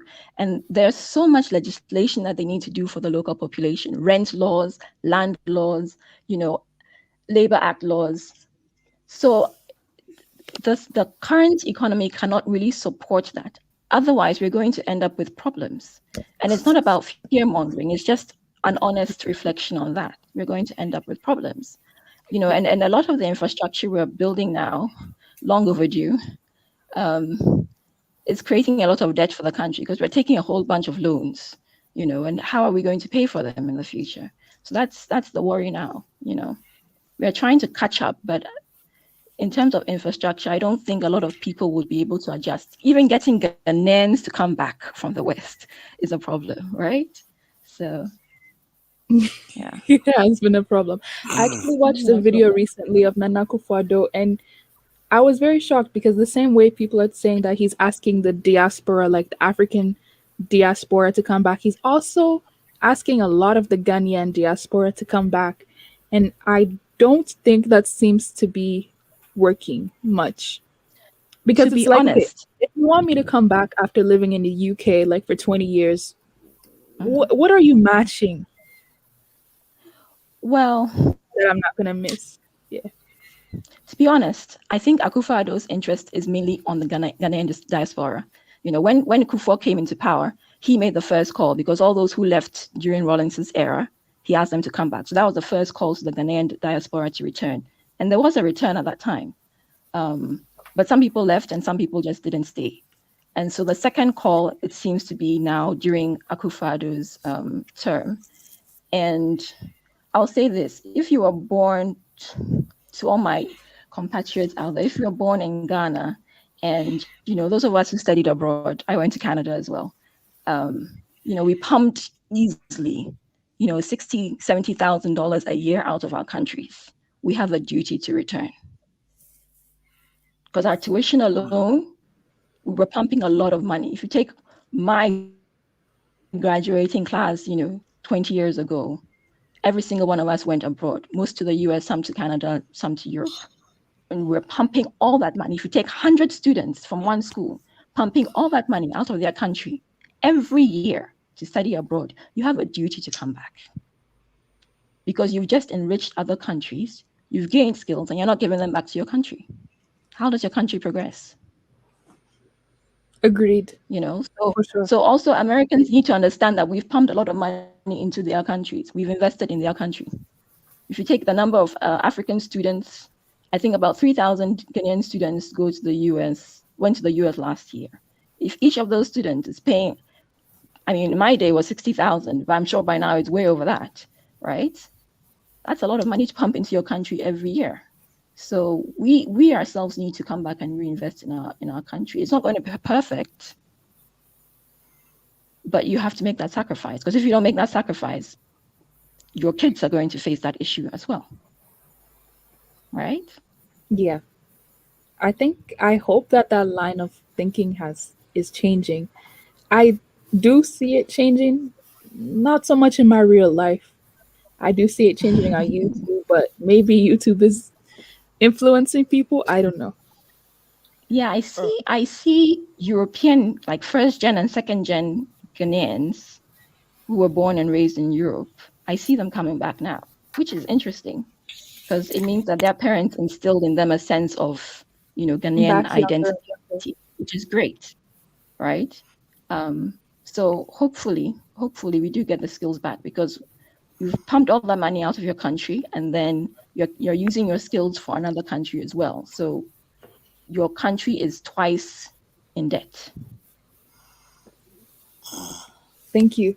I appreciate that. Mr. Uganda, you can try going ahead. And TVS African We're Working, I really appreciate your opinion. It means a lot to me. Thank you for having me, and good night all.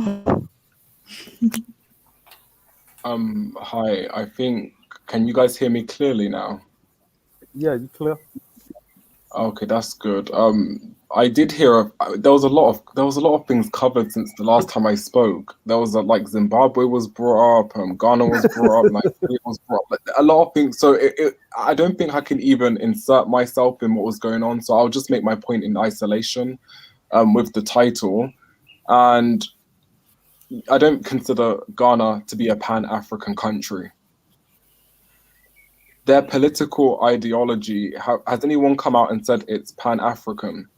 Like, why aren't they saying it with their chest, the ministers and all sorts, right? It doesn't take that much effort. And I need to see receipts. I would need to see receipts. I'm inclined to think that Ghana, its motives for the year of return and all of their other tourism, whatever it may be, it's economically led. That's purely what it is to me. Now, what's interesting is that whilst everyone was speaking, I actually pulled up an article and I think I searched something along the lines of, is Ghana Pan-African or something?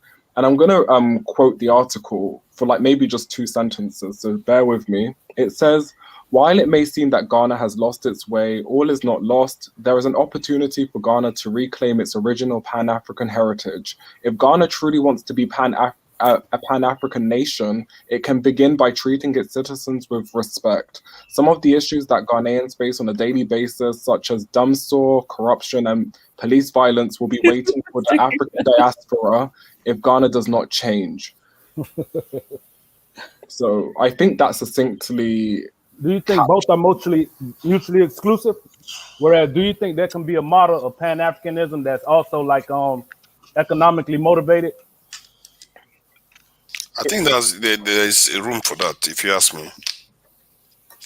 Whereas, you don't have to demonize it for being like, okay, it's granted there is an economic motive behind it, but instead they use Pan-Africanism to push it forward instead of reaching out to like the Chinese, like how the brother brought up what the Chinese do, like Ghana saying, okay, we're gonna switch away from that model of reaching out to France or the Chinese or other people and first embrace our diaspora back in first and bring them into the fold and bring in their expertise and their money or whatever they have to offer and prioritize that instead of doing it how other countries done it or we've done it in the past.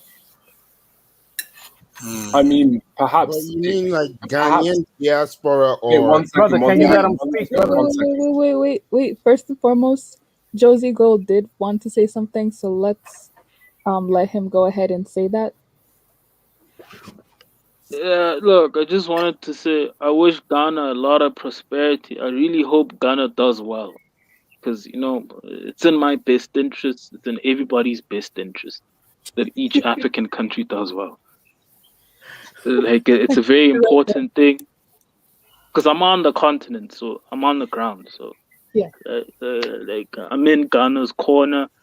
I'm for Africa doing well individually. Each country must do well, and and we must also work with each other. Good morning. Bye. Okay, guys, with all of that being said, there will be a part 2 that's coming literally in the next 5 minutes to this live stream. It's not going to be exclusively on Ghana, it'll just be on Pan Africanism. So, yeah, thank you everybody for being here. You can say your closing statements in the next live stream if you Let me would That like. close was out short with this. blow up. Let me. Yeah, I'm gonna close out first, so I don't have to hear it. But the thing is, I don't support Pan Africanism, right? By no measure. That's why. But it just and the reason I don't is because I don't see a path forward for any type of cohesion within Pan Africanism, right? Because it's so all over the place. So even when you even have conversations speaking what it is or what we look to get out of it, it's going to be so scatterbrained that it'll cause more confusion than anything. But I say that to say that I believe, though, even though I don't support Pan Africanism, I don't get it. From what me looking at Ghana and not being too hypercritical of it, what I see Ghana trying to do in the spirit of Pan-Africanism, right? I support that. Now, that's not to say I want to participate in it, so you don't have to worry about whether or not I'm gonna come over there and try to do nothing. You know what I'm saying? Because I see the pushback, right? And I don't see enough in Ghana, right, to attract me personally to have to put up with that type of negativity. You know what I'm saying? Or apprehension from anybody, because I don't feel like Ghana's really doing any African Americans a favor by doing it. But as it relates to Ghana, the country, I do see where they're trying to put forward something and show the world that they can create an environment that's welcoming to the diaspora and everybody else, and people can come and contribute. And in my opinion, I believe that from that year return and setting the precedence, that it opened the doors for other things such as Twitter to come in and everybody to come in and join in. So I support it, and I think the government had enough foresight and was smart enough to do that, whereas other African countries, they're so stuck in the ground and they don't really have that upside or the stability to pull off what Ghana did. So when we try to minimize it and dumb down the conversation to just, oh, why did we apologize or why they should have apologized and all that, like it just goes to show like how futile Pan-Africanism is as a whole, you know what I'm saying, and the stupidity of it. But it was a decent live stream, though. It was all right. Though. Would you ever visit West Africa? Can you visit West Africa? Do you have enough money to travel there? Kevin. Hey man, listen, we getting more. Hey, if I could go to Africa and get a maid and have your sister a maid, you know what I'm saying, for what they pay out in America for just SSI, probably. You know what I'm saying? So let's not go there. But the thing is, I would go for an experience such as the year return or to go hang out Dirty December or something like that. But I'm not going there to like relocate and like, you know what I'm saying? Like probably 30 days and I'm up out of there. And if you would, which country or countries? I'd visit just so that when I come on these panels, I'd be able to like shut down a lot more conversations. You know what I'm saying? And kill a lot more conversations. But yeah, that would be my goal. And if I was to go, Ghana would be a no-brainer. That would be my first country. I just need him to say that. Have you done a DNA test, Bo? Do you know what your DNA is? I wouldn't waste my money on the DNA test. I don't care what it says. I ain't African. I'm ADOS, man, and I'm out. He's just afraid that it's gonna be Nigerian. Yeah, I think he's afraid. I mean, does anyone have anything to say? Please keep it 3 minutes. I guess we can go in order. Skipping Kaizo for a minute. Go to Tunaja, please. Okay. I would like to say that I think Kwesi really distilled this down even better than I thought I could even manage to do it.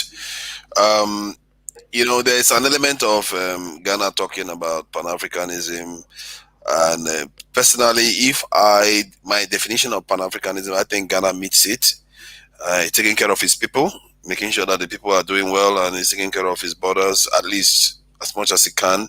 So, from that point of view, I would say they are Pan African. However, there's another side of the ledger that Ghana has done so many things that are very, very disturbing and counter to the spirit of Pan Africanism.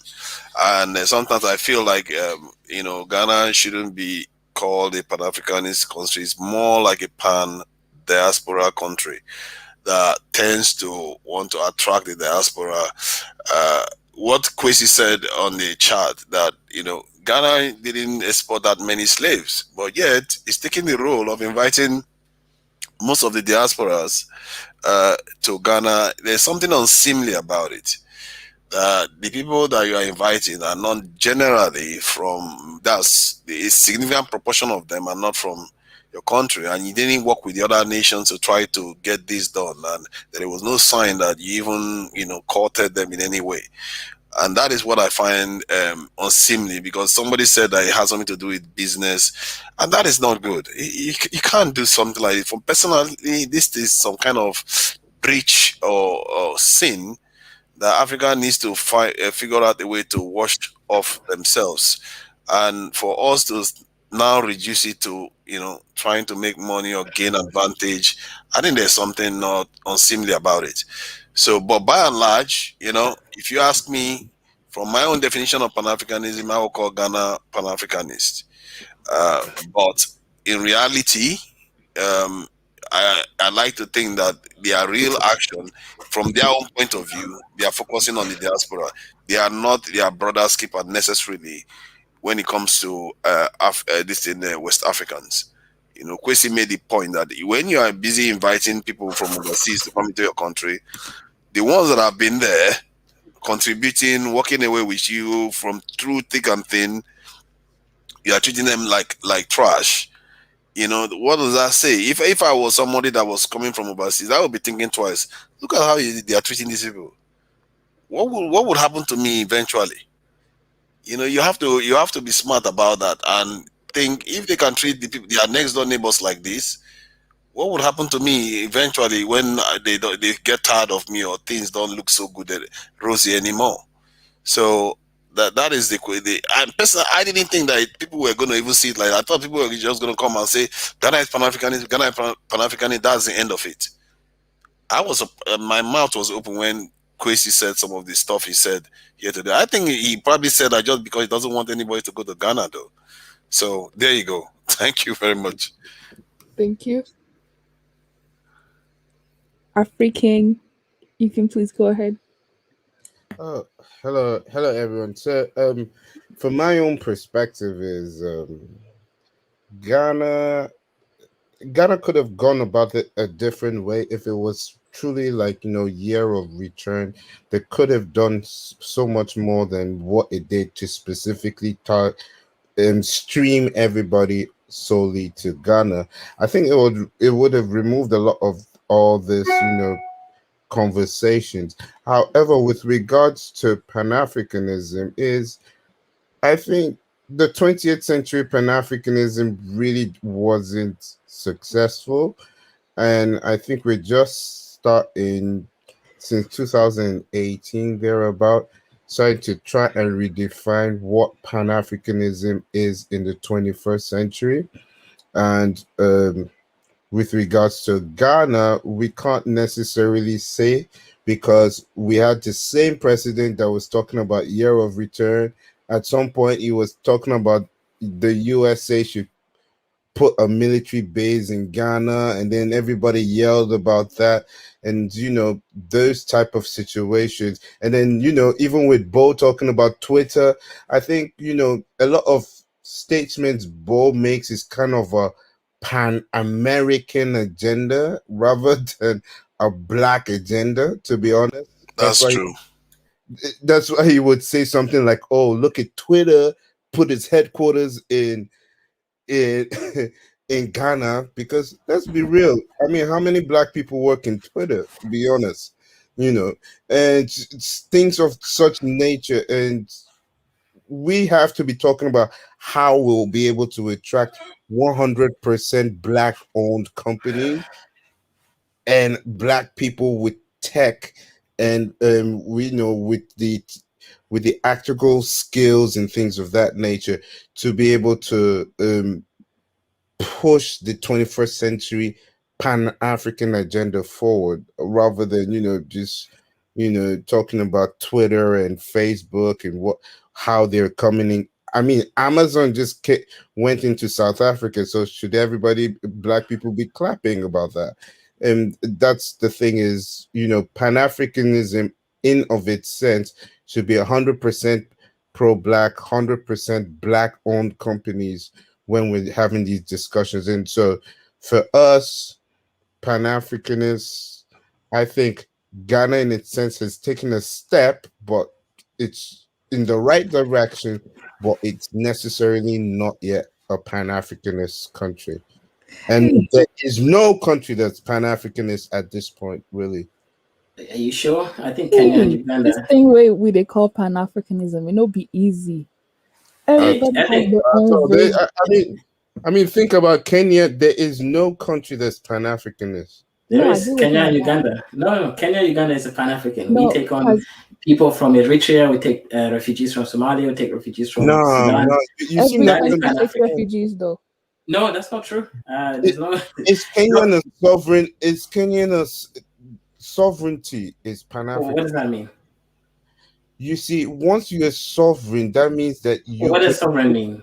You can be able to focus on your own future and create your own future. I don't know what that means. Excuse me, can I finish? And deter being attacked by foreign forces. You see, I don't know what that means. Sorry, can you explain?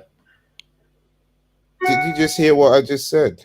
Yeah, I heard what you said, but it's not making sense to me. Okay, so we're gonna let Okay, well, thing is not finished. Let him finish. It's a close-up, so that's basically what it is. Sovereignty, being able to create your future as a black person and actually prosper, is what Pan-African is.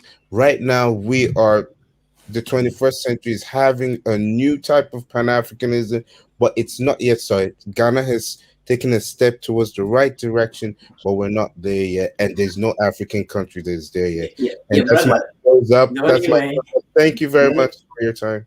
The only way you're going to get sovereignty. Mr. Uganda, go next, please. Yeah, it's Chrissy, isn't it? No, it's Mr. Uganda right now, Kwesi. I mean, I'll let you speak right after. Nah, it's cool. I think, first of all, I hope people have liked the video. It was a very good live, and I feel like in as much as I didn't think we were going to say a lot of things, we did. Even if we diverged a little bit, it's good. It's like mental flexibility, if you will. I think we have to be careful. I know the last speaker was saying how Pan-African countries or whatever should be pro-black. We have to be careful about conflating Pan-Africanism with pro-black, because it might just not manifest that way. In Africa isn't just only quote-unquote black people. And in Africa, we identify with tribes anyway. Like, if it's Pan-African, it should reflect an African ideology, and race, in the way the West sees it, isn't what goes in Africa. But that's something we shouldn't really argue about, really and truly. I think I'll just end it over there. I'll probably add something after Kwesi said something. The thing is that I was thinking a lot of things, but they were having a back and forth, so I forgot. So I'll just leave it there for now.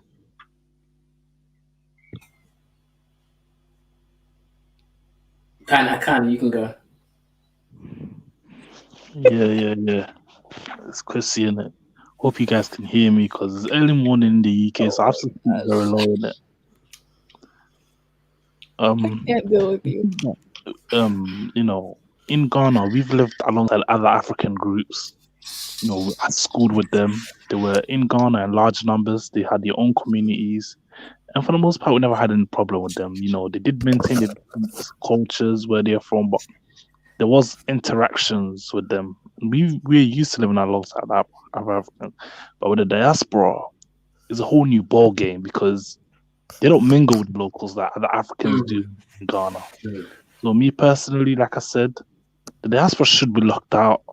I don't know what Ecuador was drinking when he came out with that plan of the year of return, but he's done it. But I think that if if there begins to be more segregation, which is basically happening, I think the Ghanaian government will begin to realize it's made a huge mistake, especially because they have segregated themselves already, and the reason why they're specifically choosing Ghana and Gambia because they can't be bothered to learn a new language. That's why they're going for the English speaking African countries. And even in English speaking African countries, they're not bothering to learn the local language. So that's all I have to say on it. I mean, and just to that, because I really want to engage with Kwesi on that point. Do you feel like there's an issue with just engaging with English? Like, English is a widely known language. Like, surely that makes sense. Because let's say I want to go to Nigeria or Ghana and they're Anglophone, does it not make sense that I would speak English with people who speak English on the ground there too? And that's just a question. No attack whatsoever. No, Mr. Uganda, my point is the reason why they're choosing Gambia, for example, is because it's an English speaking African country. So they don't have to learn the culture fully. If they go to, say, Congo, they would have to learn the French language. And the diaspora can't be bothered to learn new cultures or new things or new whatever. In Ghana, I guarantee they don't speak the language. They don't. They are not learning the culture. They form their own segregated communities, and like I said, they choose Anglophone African countries because of the English language. You feel me? And even then, they say they don't want to learn the local language. They've said it themselves. So then it paints another picture. Why would you go to a country where you want to know where you come from and who you are, yet you don't want to learn the language, the local language? But Kwesi, if it was you, you wouldn't want to learn French either unless you had to. Right. No, I wouldn't want to. No, I wouldn't want to learn French. Right? The problem is, if you're in Ghana, then you have to learn the local language, the Chi, which is spoken by almost everyone. But they are not doing that. So all communication is done in English. They've segregated themselves. They're basically trying to create an America in Ghana. That's basically what's happening right now as we speak. Now, after wait, Kwesi, I think that's to me that's a sweeping assertion. No, that's a sweeping assertion to me, and it's only because if I was to go back to Uganda, I don't really know the languages there too, but I speak English. Would someone assume I'm coming to take over with English in Uganda?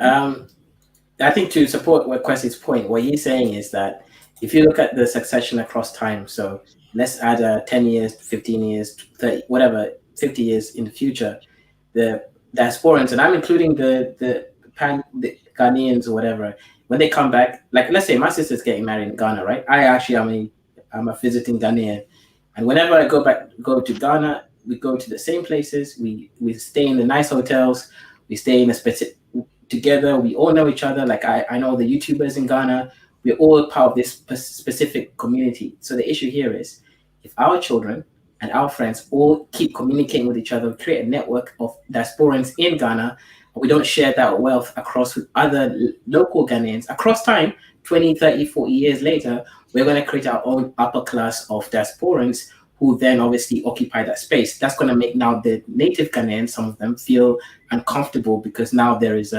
this classism that's been intersected and interjected because of the fact that a lot of us have more money than the general Ghanaian. And that is part of the problem because we're not really looking to mix into the culture, become part of the greater Ghanaian community. Kwesi's point is actually very accurate. That we need to find a way to actually make the integration better so that we don't end up with Liberia Part 2. Okay, Okay, Rebella. I was only engaging with the linguistic part. Like to me, I get where people are coming from. I understand where you're trying to go, but I'm not. The premises don't connect to the conclusion you're trying to make. Like me not learning a local language and coming in with English doesn't lead to the conclusion that I'm coming to take over a designated territory. There's a disconnect in how you've jumped from the premise to the conclusion. Like this is about deductive reasoning. I mean, I get where you're trying to go, but I can't see the connection directly. I Yeah, he's think talking about intentions. So he's talking about saying, okay, look, if you're going, for example, if I go to Kenya, it's because I speak English. I speak English. I don't need to know Swahili. If I go to, however, if I go to, let's say, Tanzania, if I specifically choose to go to Tanzania, I have to speak Swahili because it means your intentions are there to actually learn the culture. You have to, by definition, learn the culture, or you're not going to survive. But if I go to an English-speaking country, it just means I can still be exactly what I am right now, keep my mindset, and I don't have to integrate. So he's not saying that the mindset is bad by the diasporans. It's just that, generally speaking, it's going to lead to the segregation because you're just going to self-identify with people like you because your mindset is not there to even kind of mingle with the locals to begin with. All right. I That think is the end of the let me stream. just add something on that one. I think everybody is correct on this one. I think Mr. Uganda said something about the premise not being linked to the kind of argument that is not correct. It doesn't correspond to the argument he's making. Yep. You can go to any country and this thing, maintain your English language. I say, man, I know quite a lot of people that do that. People that speak English tend to have a bit of latency to learn any other language, maybe because English is most widely spoken in the world. Mhm. That's part of it. However, the point that he's raising about people forming clusters of groups, and that's one of the problems with every society where you have stratification of different classes, and then if Ghana decides to have another class again that shows up from the diaspora, that could create friction very quickly, and it could get very complicated too. Somebody made an argument once that what if a diaspora comes into Ghana, something happens, there is a protest, and the government reacted, and Americans get hit or shot, then the US decides that, you know what, you are mistreating my citizens, I'm invading. So you see how that can get very complicated very quickly. And this is why, some of all these things, like Kezo said, needs to be handled quite carefully, because you have to have, I think we had this discussion once where I said you have to have bodies that really make sure that there is a kind of link between both sides. They never lose touch with where they all stand, because if one side starts feeling resentful and the other side doesn't pick up on it, it leads to problems like the kind of stuff you have in in Liberia. So I think what Kezo said, I think I will just stop there, because I think that will be a good solution for potential issues. Thank you. Right. Thank you, and thank you to everybody. See you guys next time. Goodbye. Thank you.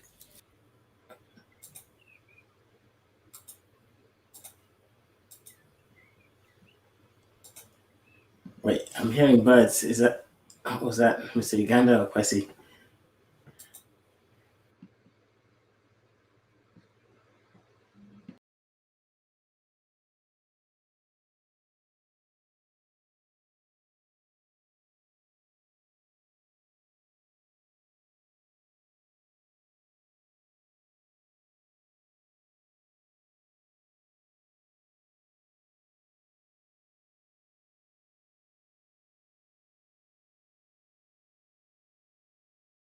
By the way, Kaizo is doing a part 2 to this live stream. If anyone's interested, it's on this channel. Goodbye. And thank you, everybody, for being here. I appreciate it. But I'm tired. Goodbye. Thank you.